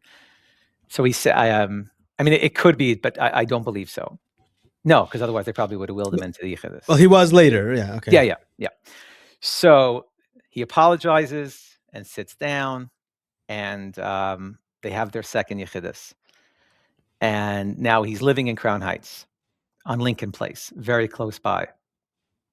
And because he wasn't extremely healthy, it was challenging for him to come to the farbrengens. So this is what he would do. This was his strategy. He would either come before this way, because it takes him a long time to get to his seat. He wasn't well. And therefore, the farbrengen would start. The trouble is, he couldn't sit the entire farbrengen because he couldn't physically sit, for a very long time. The Rebbe would put him very prominently right behind him, sort of like by the dais. And the Rebbe would give him l'chaim and give him a piece of cake, but he wasn't able to stay the entire time. So he would try his best to leave during a nigun to be less disruptive. The trouble is that the Rebbe would not be seated while his melamed is standing. So the Rebbe would sit up a little bit, with what appears to be the intention of not inconveniencing the entire oilam and making everyone stand, but at the same time the Rebbe would stand for his melamed. And of course, it appears that most of the oilam stood up, noticing the Rebbe standing, and it would take some time for him to leave. That he would strategize the other way, perhaps come in middle of a nigun, and then being able to stay till the end of the farbrengen. Either way, getting in and out would be very disruptive. So he actually stopped going to farbrengen because he felt bad for the Rebbe and felt bad for the others present. So it appears that there were many farbrengens that he did attend until he felt that it was not nice to the oilam. It was a whole to-do every time he came. Absolutely. Whatever strategy he picked, whether he came earlier and left in middle or came in middle and left at the end, he couldn't win. But always continued to have an extremely close relationship, and you see it in the correspondence. He eventually aged, and my uncle Shalom Ber lived. I think he lived by him because of Yeshiva. So he was in Yeshiva, so he lived in his apartment, and he came in and he noticed that he was not speaking very clearly. He used to, anytime he wasn't learning something, he would be chazring mishnayos bal peh. He would learn all the time. That was just the status quo, always learning. But if he wasn't like learning in front of a sefer, he'd be chazring mishnayos bal peh. I remember my uncle Abel once said when he was there as well that sometimes it was hard almost to like say shalom aleichem again, be put into perspective a child, because he would say, okay, great, grab a mishnayos, make sure I don't make any mistakes. So now you were kaviyachol stuck, making sure that you're following along, that he anyway, in a nutshell, he had a stroke, and Dr. Zellickson was involved, and the Rebbe intervened and actually got him some matzah, because matzah is a food of healing, and again, a lot of these details about from his stroke and how incredibly involved. I mean, one thing I took away from that whole piece, it's just very interesting. I didn't put it in the book. I mean, the incredible derech eretz that the Rebbe had for his childhood melamed. I will say that if I visit Crown Heights and I pass by, my melamed from 4th grade, of course I'll say shalom aleichem. I will. I mean, you got to have derech eretz. But this is unbelievable. I mean, this is like, oh yeah, that was my Kita Ches, my Kita Vav teacher, whatever. We could learn a lot from the way the Rebbe treated Reb Zalman Vilenkin. Literally, how somebody treats their melamed 40 years later. Yeah. So the Rebbe was very involved in that entire time period, about being in touch with Dr. Zellickson about his health status. Even when he ultimately had to be hospitalized, the Rebbe sent a specialist. And my Aunt Razel, when she was there visiting her Zayda, remembers that the doctors were all up in a buzz about, wow, there's this tremendous, prominent doctor that came to visit this, this patient. No one really understood the nature of it, but the Rebbe was very involved in his care until he ultimately passed away. Even after he passed away, the Rebbe held the Aron at his levaya, which is extremely rare. Went to the basic forest, did not go inside, because the Rebbe shared with Reb Shmuel Levitin on the drive back that he didn't make the proper achanas, because if he had to go into the basic forest, he'd have to go to the Frierdiker Rebbe, and he wasn't prepared. But the Rebbe went to the levaya, and the Rebbe funded the kever, asked that the two sisters give $1, because the children are meant to pay the fee for their parents' burial.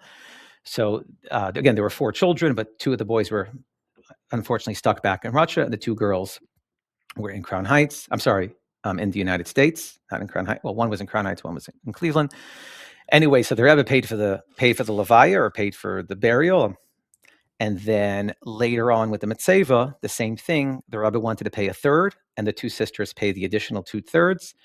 And of course, they submitted to the Rebbe the mitzvah, and they felt bad submitting with the piece that says that that Reb Zalman was the Rebbe's teacher. They weren't sure how that would come across. Maybe it would be a little bit. They just felt it wasn't the best idea. When the Rebbe looked at the first draft of the mitzvah, said, "Why doesn't it say that he taught Yiddish kinder?" Mm-hmm.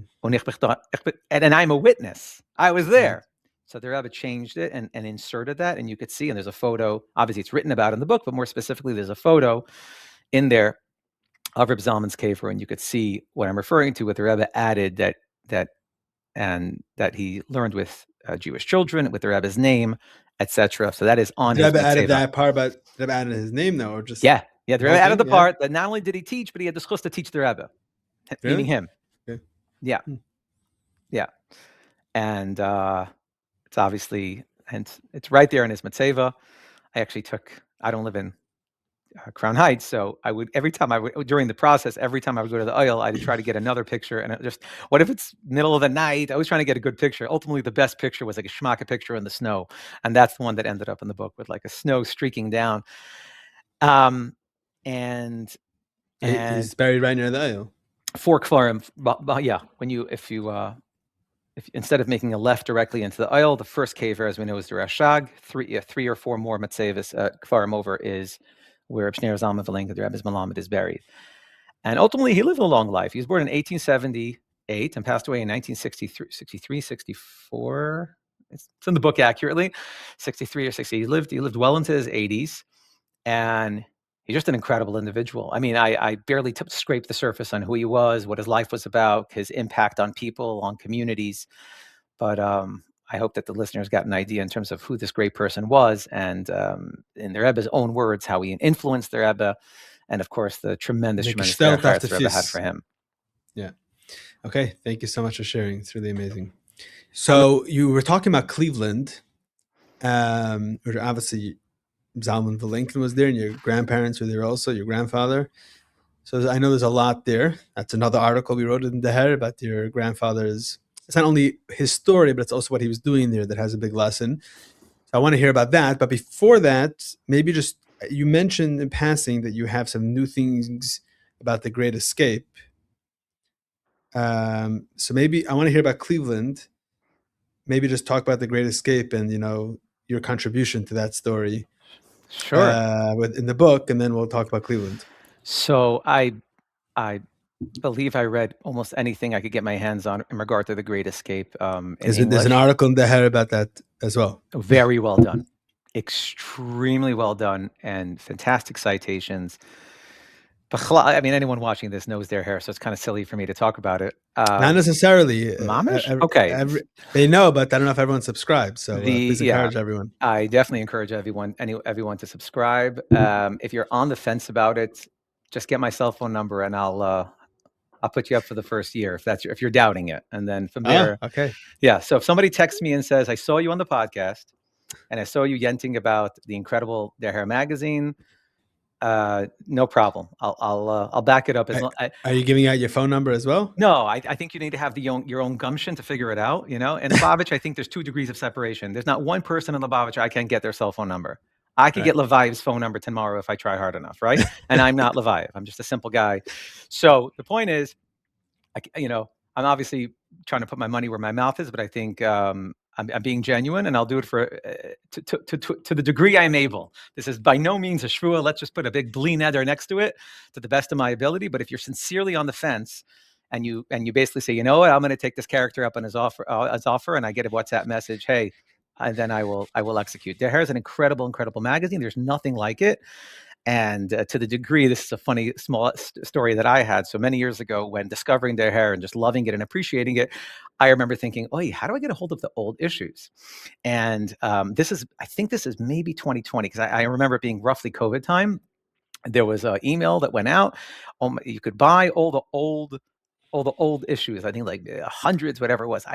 Whatever the big number was. I immediately jumped on it, and the website wasn't working, and episode was a wrong link, and I'm emailing them like, how many do they have already? And I find I hopped it. Fast forward a little while later, just to share with the readers, it's not just a one man's opinion, although nothing wrong with one man's opinion.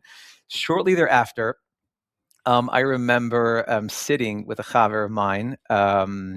Where were we? I forgot exactly the setting we were in. More like we bumped into each other at a place, and having a similar conversation. And somehow their hair came up, and it's like, by the way, did you jump on that? He's like, yeah, me too. I immediately jumped on that. So if you have multiple people jumping on Herzachain, old issues, I hope it gives you a glimpse into what kind of publication this is.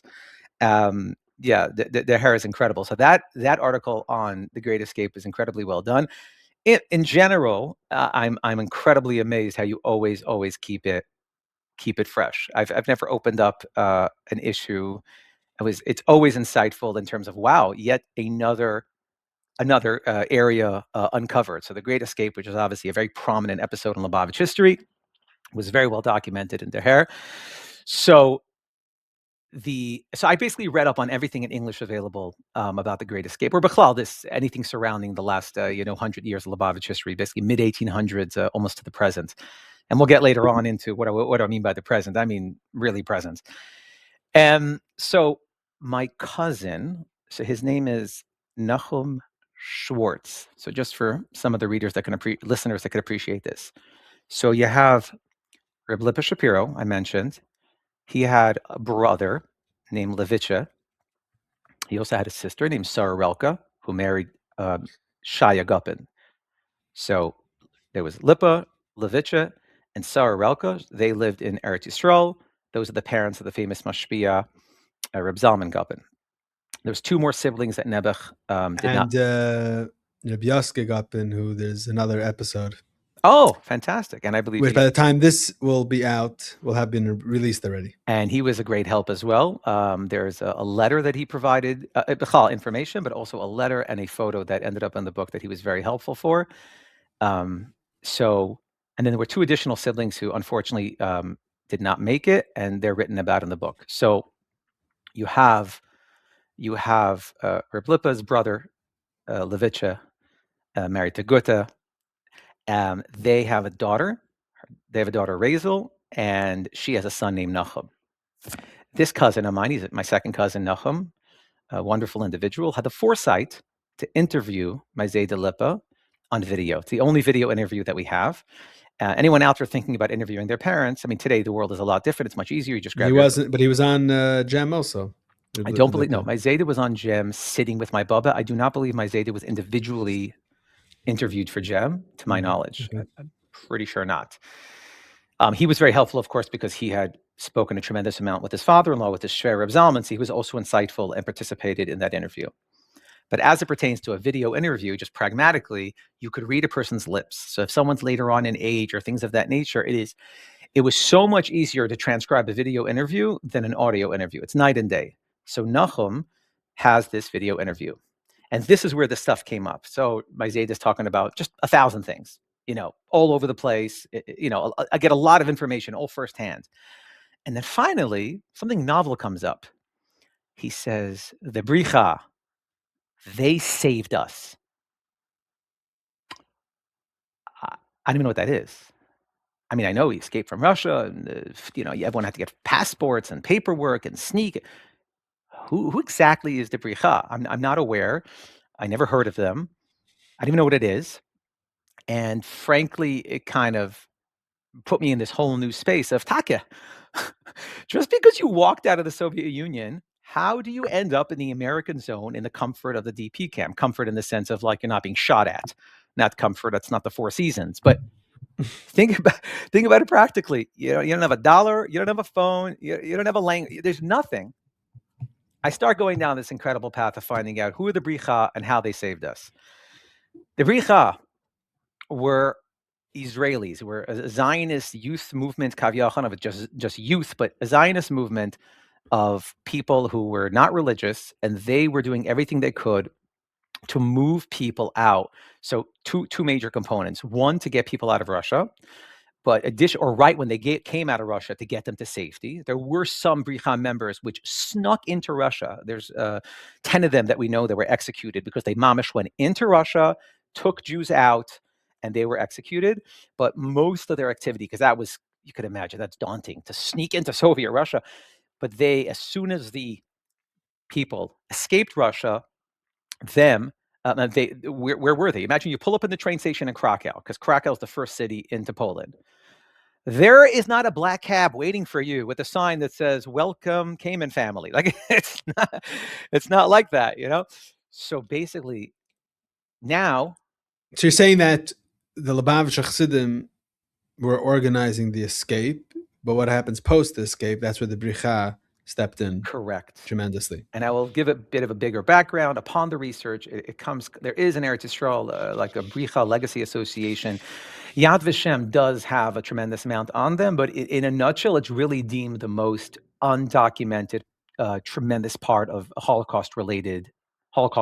And I think logically it's not unreasonable, because obviously the Holocaust has a tremendous amount of documentation and what to be written about and meant to be discussed, obviously.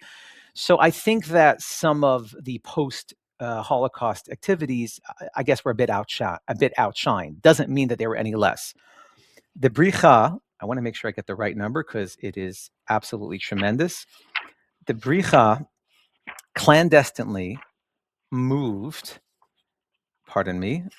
they moved, I wanted to make sure to get the exact number, because even though you could read about it, sorry. Right over here. They moved 200,000 Jews fleeing Eastern Europe between 1944 and 1948. It was an underground organization focused on aiding Holocaust survivors and Jews escaping from communist regimes, giving them a chance to rebuild their lives after the war. So again, there's a tremendous amount more on them and their relationship with the Lubavitcher Chassidim, how they were incredibly impressed by these Chassidim that are so committed to Yiddishkeit and so committed to their Rebbe in New York. I mean, these Israelis were incredibly impressed.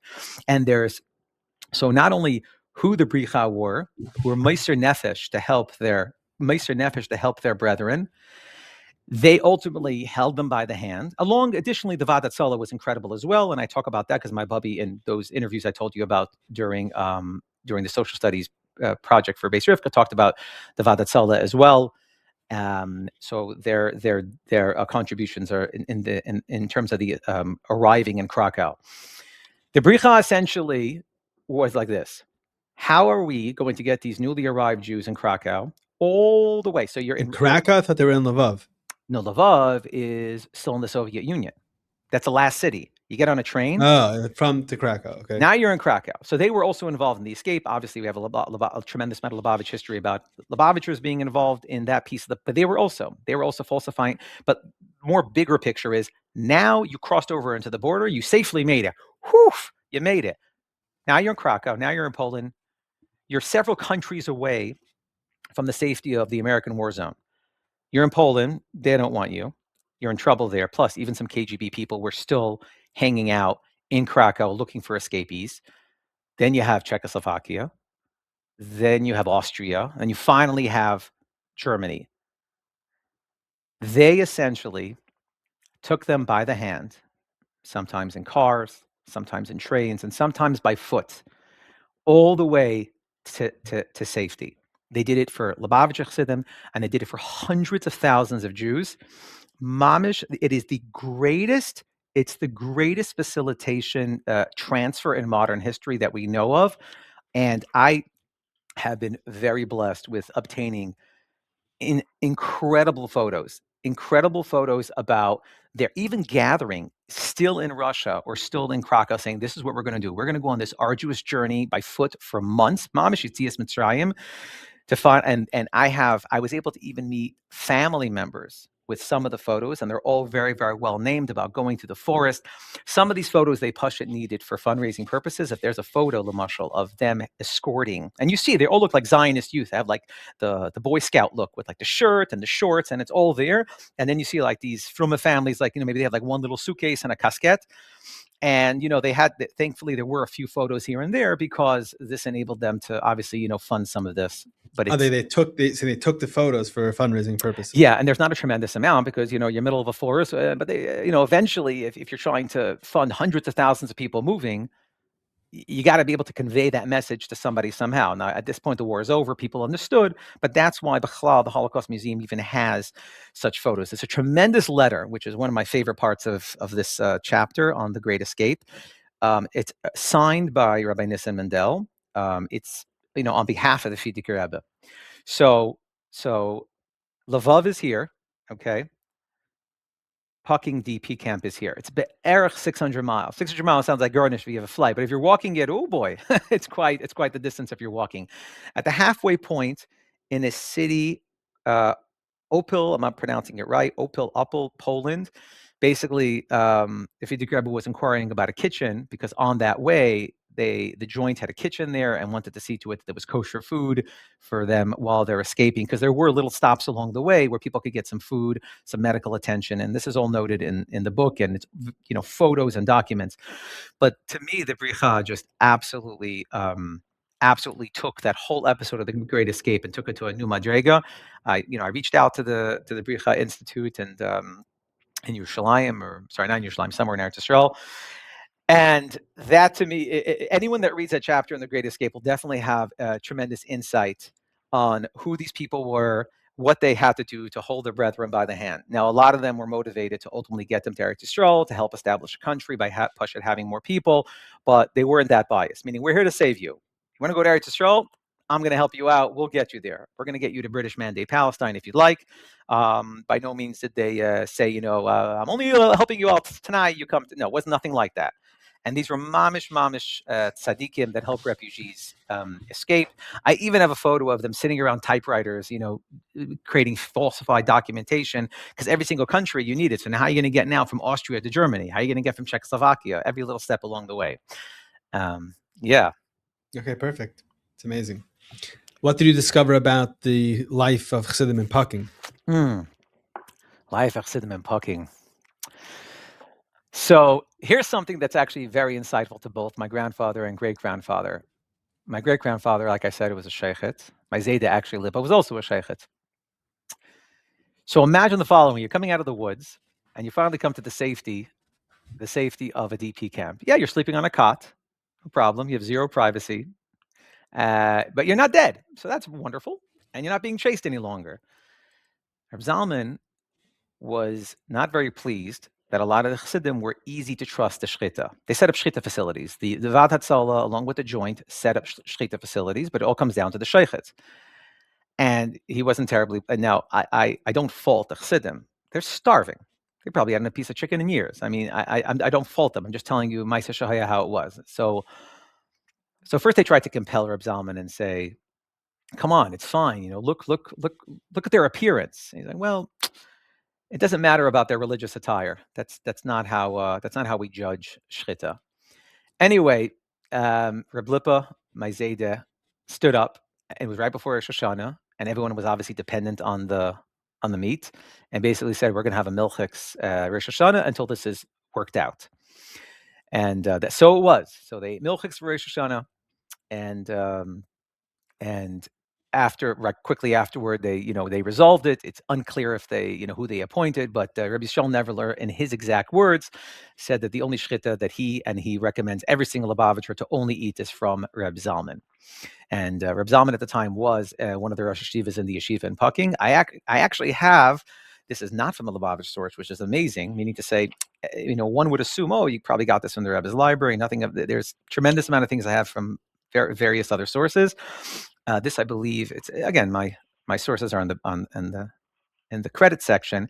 I have a 5-page report concerning Yeshivas Timchat Mimim and its associated divisions in the Pucking DP camp. So I have a thing about the operation expenses. I have about the list of Bachrim. Then I have the Anhala. So in the Anhala, you see very clearly that the Manal is Reb Nissim Nemanov. And then you have right over here on line 9, you see the Rosh Yeshiva for Shir Beis is Harav Zalman Vilenkin. So he was busy in the yeshiva teaching. It's unclear to me how he had time to also be a part of the shchita. Maybe he helped with training or observation. It's a little bit unclear.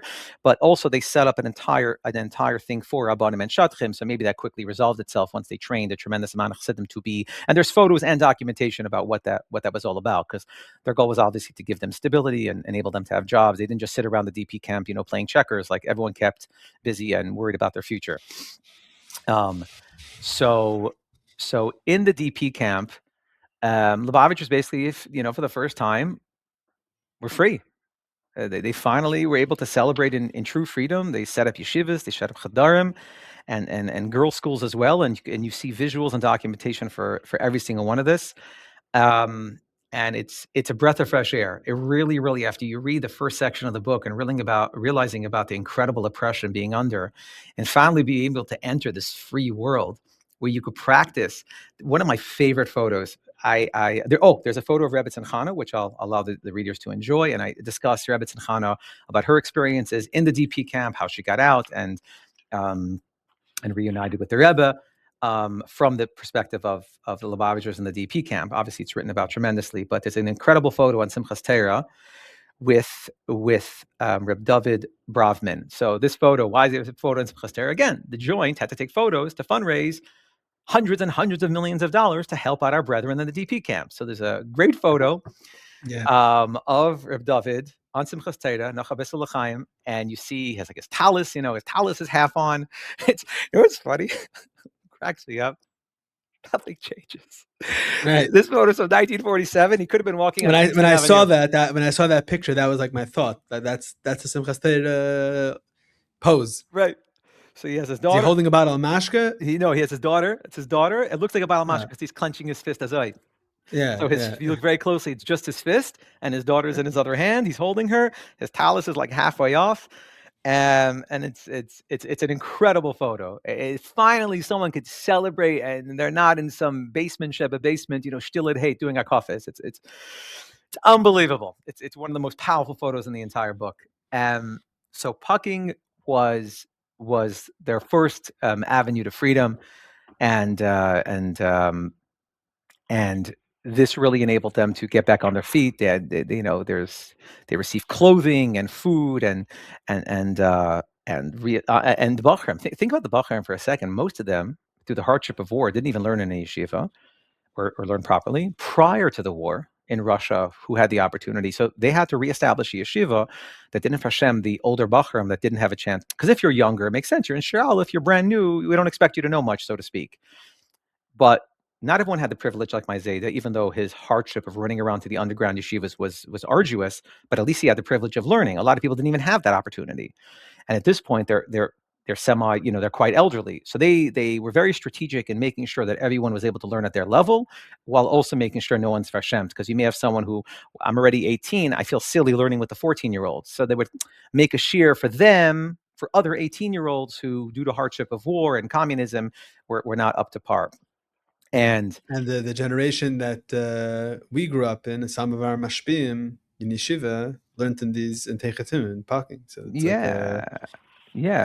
yeah, of course, absolutely. And you see in the photos, this was one of the hardest parts, is getting everybody's name. You could see one photo with 15 names. You could imagine what it took to identify everyone correctly. Sometimes I would do it based on look. Like, okay, this looks like a so-and-so. Right. Yeah. Okay. Beautiful. So let's move on to Cleveland. So your Zalman Vilenkin and your grandparents came the same time. They came the same time. Yeah. So they made it out of Pucking to Paris. Paris was meant to be Paris, but then they came to Paris to the United States at the same time as well. Yeah, in the same short period of time. Okay. So I know there's a lot of rich history with, you mentioned already, Reb Zalman and your grandfather in Cleveland and what they were doing there with tells, etc. Maybe you could talk about that. Sure, and I'll give you some stuff that didn't make it into the book. Not because there's anything wrong with it. It's because I'll get to it. So these immigrants are coming from Paris. Paris was meant to be a short 6-week stint. Ended up being for them 6 years. Reb Zalman was only because of his frail health, and the Shapiro's Pashut for gathering papers. Interestingly, my Zayda Reb Lippa's sister, Sarah Relka Guppin, they actually got their papers early. They ended up going to Ancestral. They actually thought, okay, whatever paper comes, maybe we'll end up in Ancestral. It wasn't like today where choices. Anyway, in 1953, first Reb Zalman, along with his wife and one of his daughters and son-in-law, they go first, and then my Zayda Lippa's brother, which Lubavitcher, he and his family also went. This is all in the same very short period of time. They actually received letters in Paris from Lubavitcher about America, and a few of the things are just interesting. One was the amazement when you go to a supermarket, you get a bag. When you go to the cleaners, they give it back to you on a hanger. The golden Medina. That's funny. Yeah. So I document those letters where he's writing what's America like. Reb Lippa comes to the United States, similarly to Reb Zalman, stops in Crown Heights, stays with his old friend, Reb Shiakorf, who he knows from Kremenchuk. Have some fascinating stuff in Reb Shiakorf in the DP camp. Is Reb Shiakorf in Yekaterinslav? No. At least I don't believe so. Reb Shiakorf, my Zayda Lippa learned with him, or rather under him, in Kremenchuk. Okay. So when he comes to Crown Heights, he stayed by him for those few days en route to Cleveland. They come into Yechidus, and I elaborate in detail. One interesting thing I want to note about the Yechidus, where Reb Lippa obviously my Zayda wants to be in Crown Heights. Who doesn't? And he actually asked the Rebbe, should I just stay? And the Rebbe said, definitely not. Als derech eretz for the joint. They not only brought you here to the United States, but they have you set up in Cleveland. And the Rebbe said, more importantly, and this was his shlichus, that Cleveland should know as a chassid sitzt in Stadt. Like the Rebbe basically said, don't like, go to Cleveland. You have a tremendous shlichus to do there. But he did for a moment say, now mind you, that pragmatically, the joint housed you and gave you, a stipend to live, and they got you on your feet, and they just didn't have the opportunity to just place every single person in Brooklyn. It wasn't that simplistic in terms of visas and all that kind of stuff. They would if they could. It wasn't that easy. Anyway, so Reb Lipa comes in 1953, and while he's there, he has his brother, he has his father Reb Nocha, my namesake, and he has his shver, and basically the entire Schapiro Vilenkin family in the early 50s is in Cleveland. Like I said earlier, Cleveland, the biggest, I guess, there was a lot of institutions and a lot of shuls, and Frumkeit was already pretty well established. The Hebrew Academy, which is like their primary cheder, at that point was 50% refugees, a lot of American-born, but 50% children of refugees. There was also a Kalaver Yeshiva, the Kalaver Rebbe, who later on moved to Eretz Yisrael. He lived in Cleveland for a period of time. I have photos of him with some Talmidim as well. That was like, I guess you could say, the Chassidish cheder. But that closed down. So my uncles started off there. Some of them, the older ones, started over there. And then when that closed down, they moved to Hebrew Academy, which is also, Chassidish Yeshiva. It was under the Desslers, which was more, yeshivish.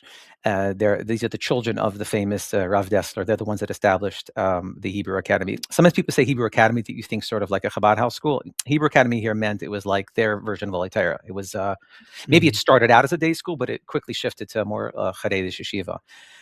And so there was Hebrew Academy, and then you had a bunch of from shuls. There was Taylor Road Synagogue and Eddie Road Synagogue, and you had Shemer Shabbos. But Tel's Yeshiva, in terms of the broader audience, would be the biggest, most world-renowned. I actually had a fantastic interview with, let me back up. I jumped too quickly. So he comes to Cleveland, there's Taylor Life. This is the part that didn't make it into the book. Push it because it was very hard to validate every nuance. I heard 4 different versions of the story, and it wasn't very clear. Anyway, what do you do when you come to a new town? First thing you do is check out the Maestas. So my Zeta goes and tries to, hears about, this yeshiva, this Tel's Yeshiva. And this is part that's vague. So I'm going to clarify all the vagueness and sort of give you the bigger picture. It's a little bit vague, but something to the degree where some of the Rosh Hashivas were doing what you would call simple things. Like maybe he saw one Rosh Hashiva like watering his lawn. And another Rosh Hashiva, like the boys were playing ball, sort of sitting nearby and maybe talking with them, maybe even playing with them. It was that part was incredibly vague because I did a bunch of interviews, and because it was not clear, I left it out. But I think the bigger picture stands. That at first he was a little bit surprised, like Rosh Hashiva, like watering his lawn or doing mundane things. He never heard of such things. Bittul Teda, who are these people? And he admitted very, very quickly that that was a mistake. These people are incredible people, and he, as a refugee coming from a different place, didn't really acclimate to America. That it wasn't the biggest sin to water your lawn. It wasn't such a big bittul Torah.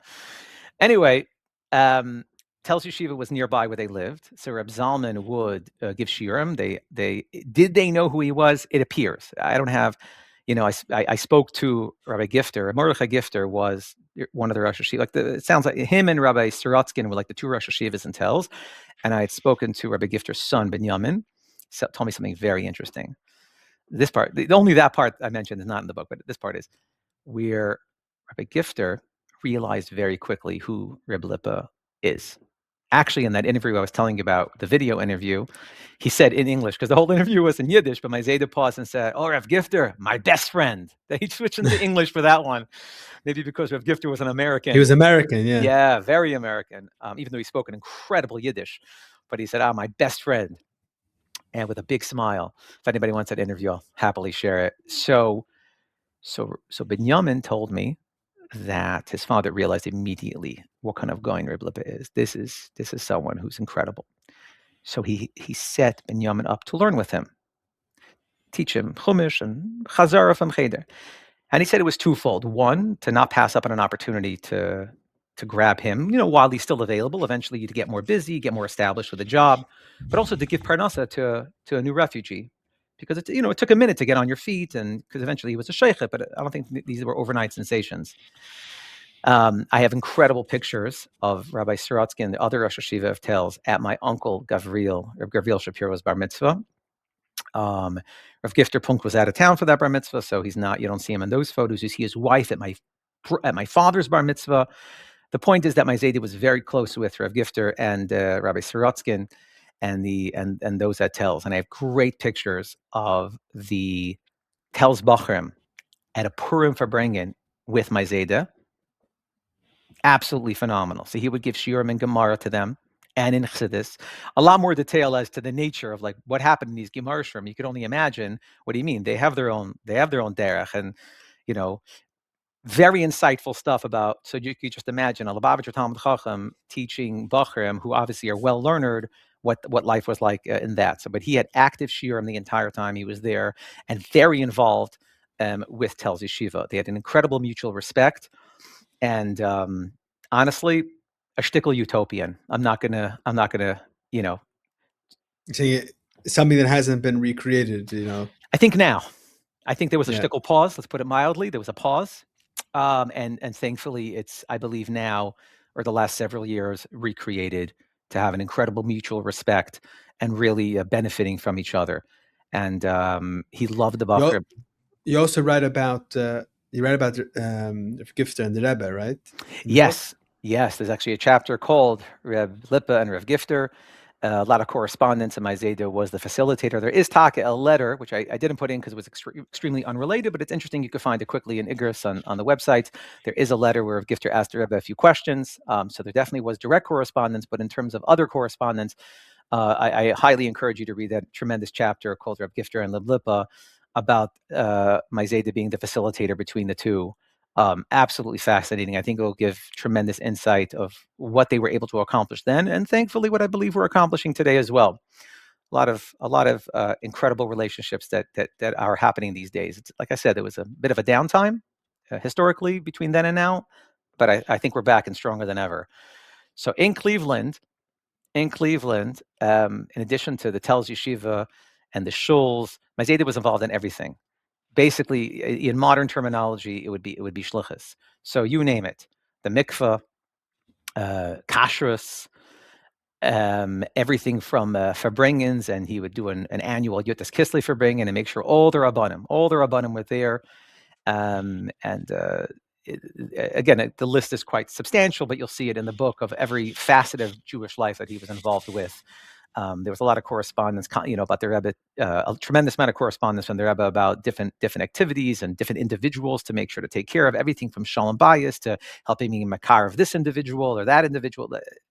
And he established Tzach in Cleveland. His home address was the letterhead headquarters.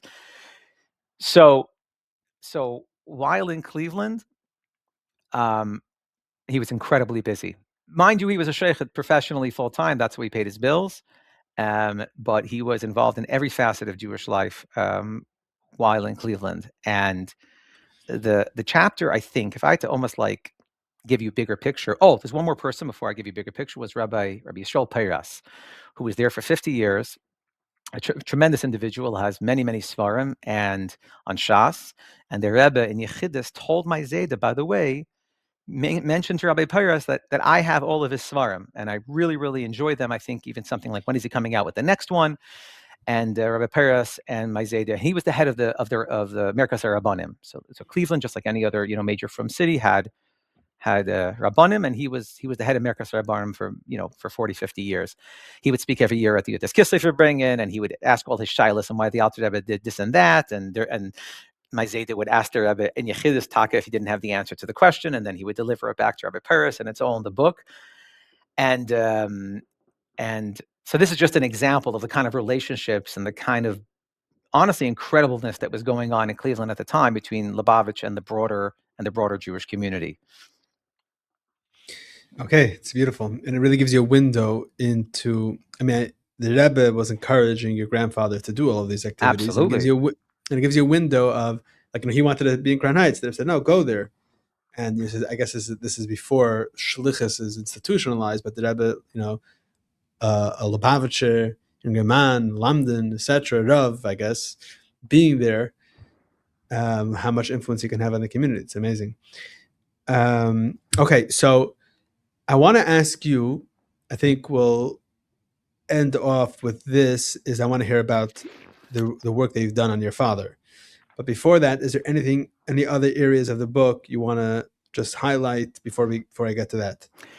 Yeah, so the first 440 pages of the book, start with the 1800s hardships of Russia and go all the way until, like I said, the Great Escape and Tashkent and Pucking. And so I think the overarching idea of all of that was the incredible Mesiras Nefesh and the hardship that they went through during that time period, and ultimately having the heart and the gumption. The speechlessness is there when you see what they went through to reestablish themselves in the United States and not budge an inch. Coming to America, continuing with the same fire, the same bren, and making sure that they have a tremendous Chassidish family. And like I said, it's really the story of Lubavitch history over the last 100 years. And quite frankly, on a broader perspective, it's Jewish history. This is what Yidden had to endure over the centuries, essentially since Matan Torah. And I think the biggest insightful takeaway from that whole piece was what they set up for us. I think it's a little bit hard to look around and chop. They set that up for us. The refugees paved the foundation for every beneficial thing we have today. I don't discredit the massive yeshivas and the beautiful shuls and the crazy, phenomenal mikvayos, etc. Just, I think that the reader will walk away and realize that this entire foundation was all paved by the refugees that first came here, because chas v'shalom, because unfortunately you see these stories, they make a tiny left turn, it's all gone. All of it. One tiny left turn. Okay, we're in America. And these things perhaps are not so important. Maybe. So it's almost like the best example I could give is, imagine you. I don't know. You're trying to you have a gun and you need to hit something on a mountain. You got to hit a soda can on a mountain 1,000 miles away. All it takes is a tiny millimeter off, and forget about it. That is the equivalency. You come to the United States, and if you're not a bazillion% on target, then whole next generation shifts in a drastically different direction. And that is one of my incredible. That's what happened to previous generations of people came to America. Yeah. Correct. So the fact that coming to America and being steadfast in their mission drastically changed everything for them and their future generations. Beautiful. Okay. So, like I said, I want to ask you about your father, and you already mentioned right in the beginning the emotional component to writing about your father. And when I was growing up, I was in Alatayra, and there was a big picture of your father as the previous Sgan Manal of Alatayra. But I didn't know much about him until I read it in the book. And maybe you could talk a little bit about him and give us a little taste. So my father definitely picked up on his father and his grandparents, and definitely continued their legacy. My father was born in Paris in 1949, came to the United States as a young child, grew up in Cleveland, went to Colliver, and then went to Keeber Academy, and then went to Bedford and Dean, and then went to Newark in 770 and got married in 1972. So you already know all about his background. I, over the years, like I told at the beginning, bumped into a lot of people that would give me mild, nuggets here and there.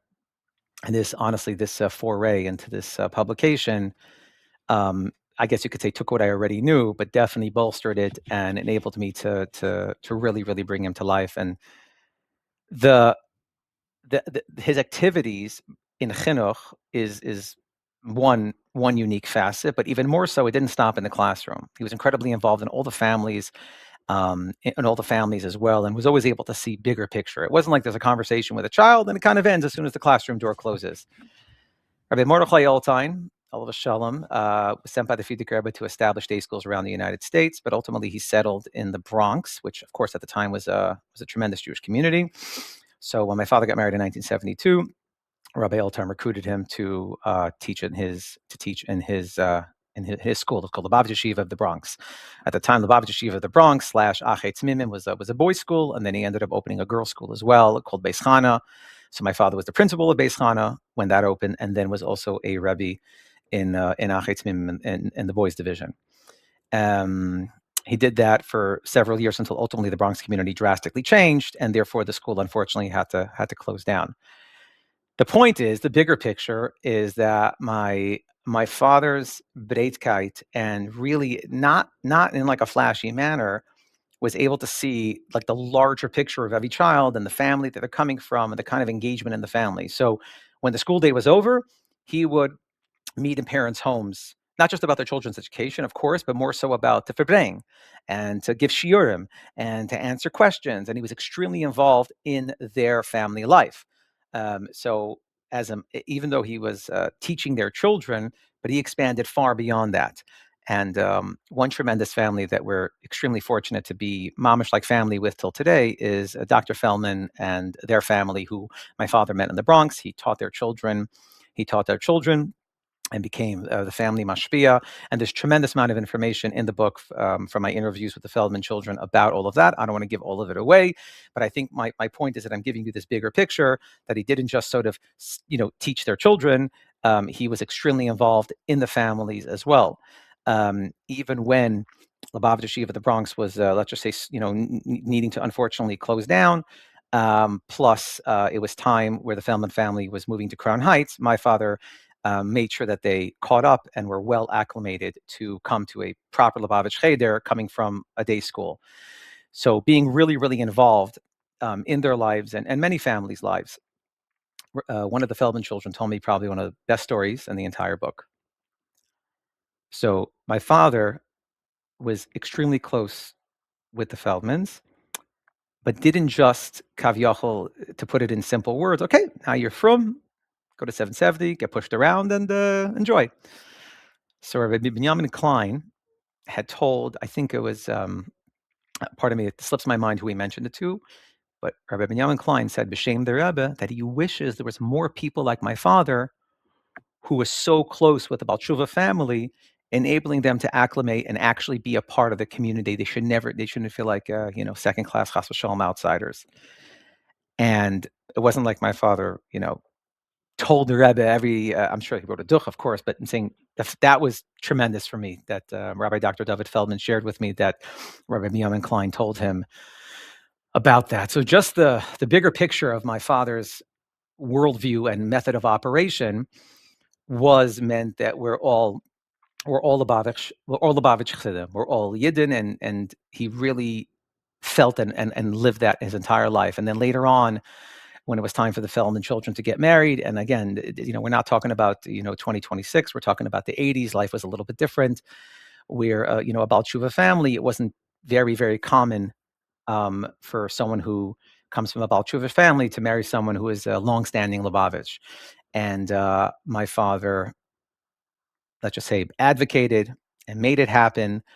And ultimately, when the engagement happened, because Dr. Feldman's family, and specifically in this case, his daughter Sarah, was close with the Rebbitzin. So Sarah, when she told the Rebbitzin that she's engaged to Levi Shemtov, and the Rebbitzin was very, very happy and gave brachas and said many beautiful things. But the point is that was right after they were engaged. So I guess that was the breakthrough where they got engaged, and now they have the Rebbitzin Saskama. And but the point is that's how my father operated. And the same thing, he always had Shabbos guests from Adar Torah. Not to say other people didn't. Chas v'shalom. I'm just here to talk about my father. I'm sure many people in Crown Heights did, and he kept those close friendships for many years. I interviewed some people from Adar Torah who my father was given bracha achita at their wedding, and that's how close he was with them, because he would always have them for Shabbosim. And another family interview mentioned that at his wedding, even though he started at Adar Torah, but he mamish wasn't like coming from a not from background, more like very, very modern. So the person was extremely familiar with Yiddishkeit, but incredibly lost at this Lubavitch wedding. And my father basically glued himself to him and made him feel comfortable the entire evening, making sure that he didn't feel lost at his own child's wedding and, getting lost in the crowd. So in the Bronx, my father, like I said, was involved tremendously with the children and their families, and really took the Rebbe's perspective and took his family's perspective that Baruch Hashem, we're blessed to be one large family. Eventually, like I said, the Bronx closed down because the neighborhood changed. Rabbi Yankel Hecht, Rabbi J.G. Hecht quickly caught my father, because it was exactly the same time when the Persians were escaping from Iran, the children, the famous story. He set up a yeshiva, which lasted about a year, up until the children were able to reestablish themselves with family. So he grabbed him for that 1 year to teach, because he was available now that the Bronx closed. And I have a very, very small, but I interviewed some people on that era as well, even though communication was tough. But my father really, really cared and did everything he could to see to it that the children were comfortable. And he even brought a few children into Yechidus for their bar mitzvah. So in 1981, Yechidus was not extremely popular, but the Rebbe took Yechidus from the Persian children, and he brought in about 4 or 5 boys for their bar mitzvah. And thanks to Rabbi Harlick in Upland, who has just tremendous foresight, he's my father walking up the steps in 770 with a bunch of boys and said, "Where are you going?" Like, "Actually, I'm going to Yechidus." "What?" He throws a recorder in his pocket. Because I asked Rabbi Harlick later, I'm like, how did that come about? It's like, no, your father was just passing by, and I threw it in his pocket, and it's recorded. This Yechidus from 1981 is recorded. I transcribe it, and I put it in the book. Of course, after the Yechidus, my father elaborated to the children exactly what the Rebbe said, but so he treated them as if a father would take in their children for Yechidus. Rabbi Yankel Hef's Yeshiva, of course, like I said, quickly closed down. Alei Teda quickly recruits him. And this is a big shift because my father always taught in day school environments. He actually interviewed some of my cousins who were attending Olatera. He mildly interviewed, didn't disclose why, but sort of wanted to understand how Olatera operates. And he took his, let's call it day school perspective or Shapiro perspective, whatever you want to call it, took that same exact measure and came to Olatera. And in Olatera, he mamish was a phenomenal contributor. He started off as a melamed. I hear incredible stories, and they're in the book about his talmidim saying his outside the box perspective, always positive, making sure that the Chassidishkeit is dripping in their bones with joy. Different generations operated differently, so it wasn't like in a way of like mentodnish and things of that nature. It was very much about, wow, the privilege and the schus that we have to have a Rebbe and to have Chassidus and to have a Torah. And he was very, very operated very optimistically. And there's an incredible amount of him in Elitera, and as well as the families and the things that he would do behind the scenes for the community, because obviously as a melamed, you get very, very quick insight into the nature of hardships of people's families and being able to attend to those hardships. One tiny story, there's too many, so I'm going to give you one tiny story. I heard this firsthand from the person it happened with. So a boy comes off, it's freezing in the winter, a boy comes off the bus, walks into Altera. My father, at this point, my father wasn't even the assistant principal. He was a teacher. He sees the boys without a coat. He grabs another boy, like his friend. He pulls him aside, slips him some cash, and says, "You need to go to Chazanov's right now. Walk with him and go buy him a coat." And he wasn't even in his class. The boy that told me was the boy that my father gave the cash to. It wasn't like there was some Olateda fund. I'm sure Olateda had its own financial hardships, trying to educate hundreds and hundreds of boys, and nobody's paying tuition. I mean, like, I don't think that they had a fund for clothing.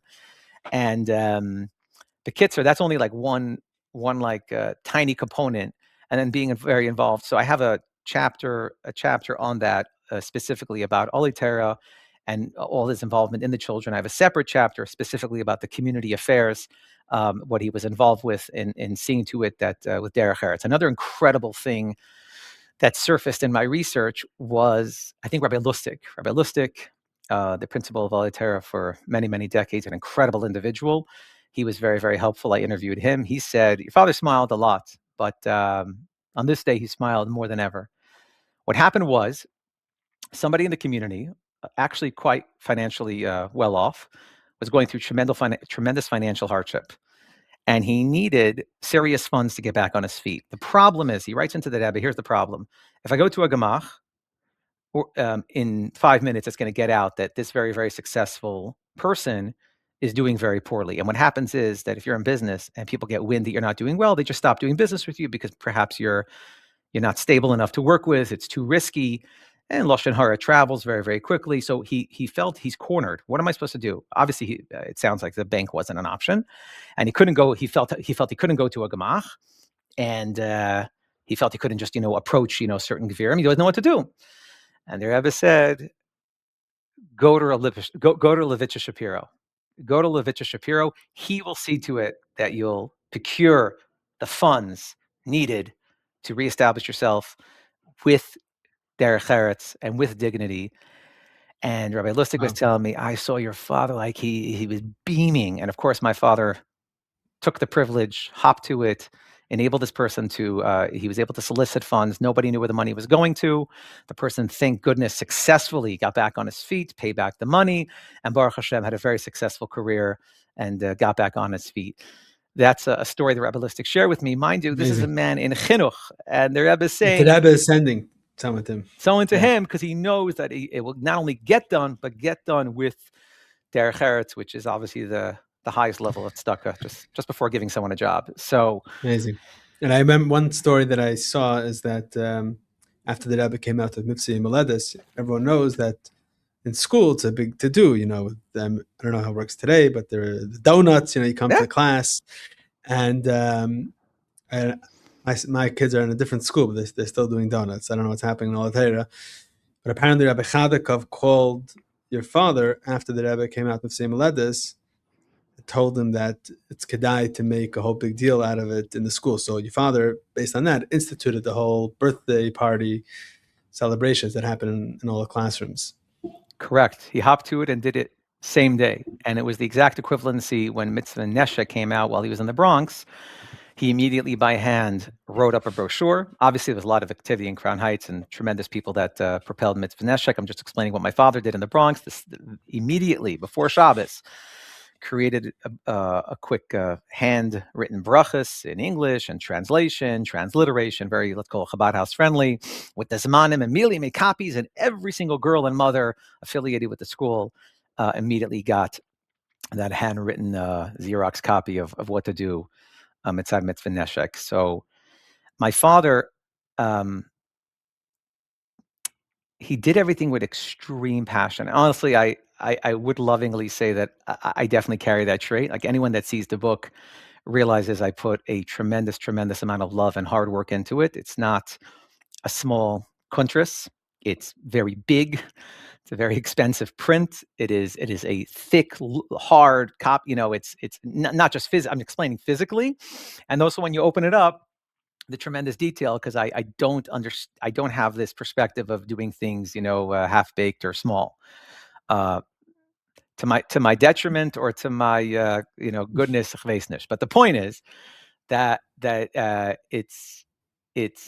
it's incredibly thorough and well done, and no half bake. And my father definitely had that exact same perspective. And when it came Lamashal to Mishnayos Bal Peh, which is obviously a bavust, we always do Mishnayos Bal Peh. That's not novel to Lubavitch, but he took Alitera's pre-existing program and Kavyachol blew it up, turned it into this massive thing, encouraging the boys outside of class to Chazar Mishnayos Bal Peh, and brought the boys by the Rebbe because it was a gift for the Rebbe for Yud Aleph Nissen. There's a whole section in the book just on Mishnayos Bal Peh. We're talking about already the mems. So these are going to be people you recognize. I mean, most of them are Zaydas. Some of them are Zaydas. That's how close it is. Not even everyone's a Zayda in there.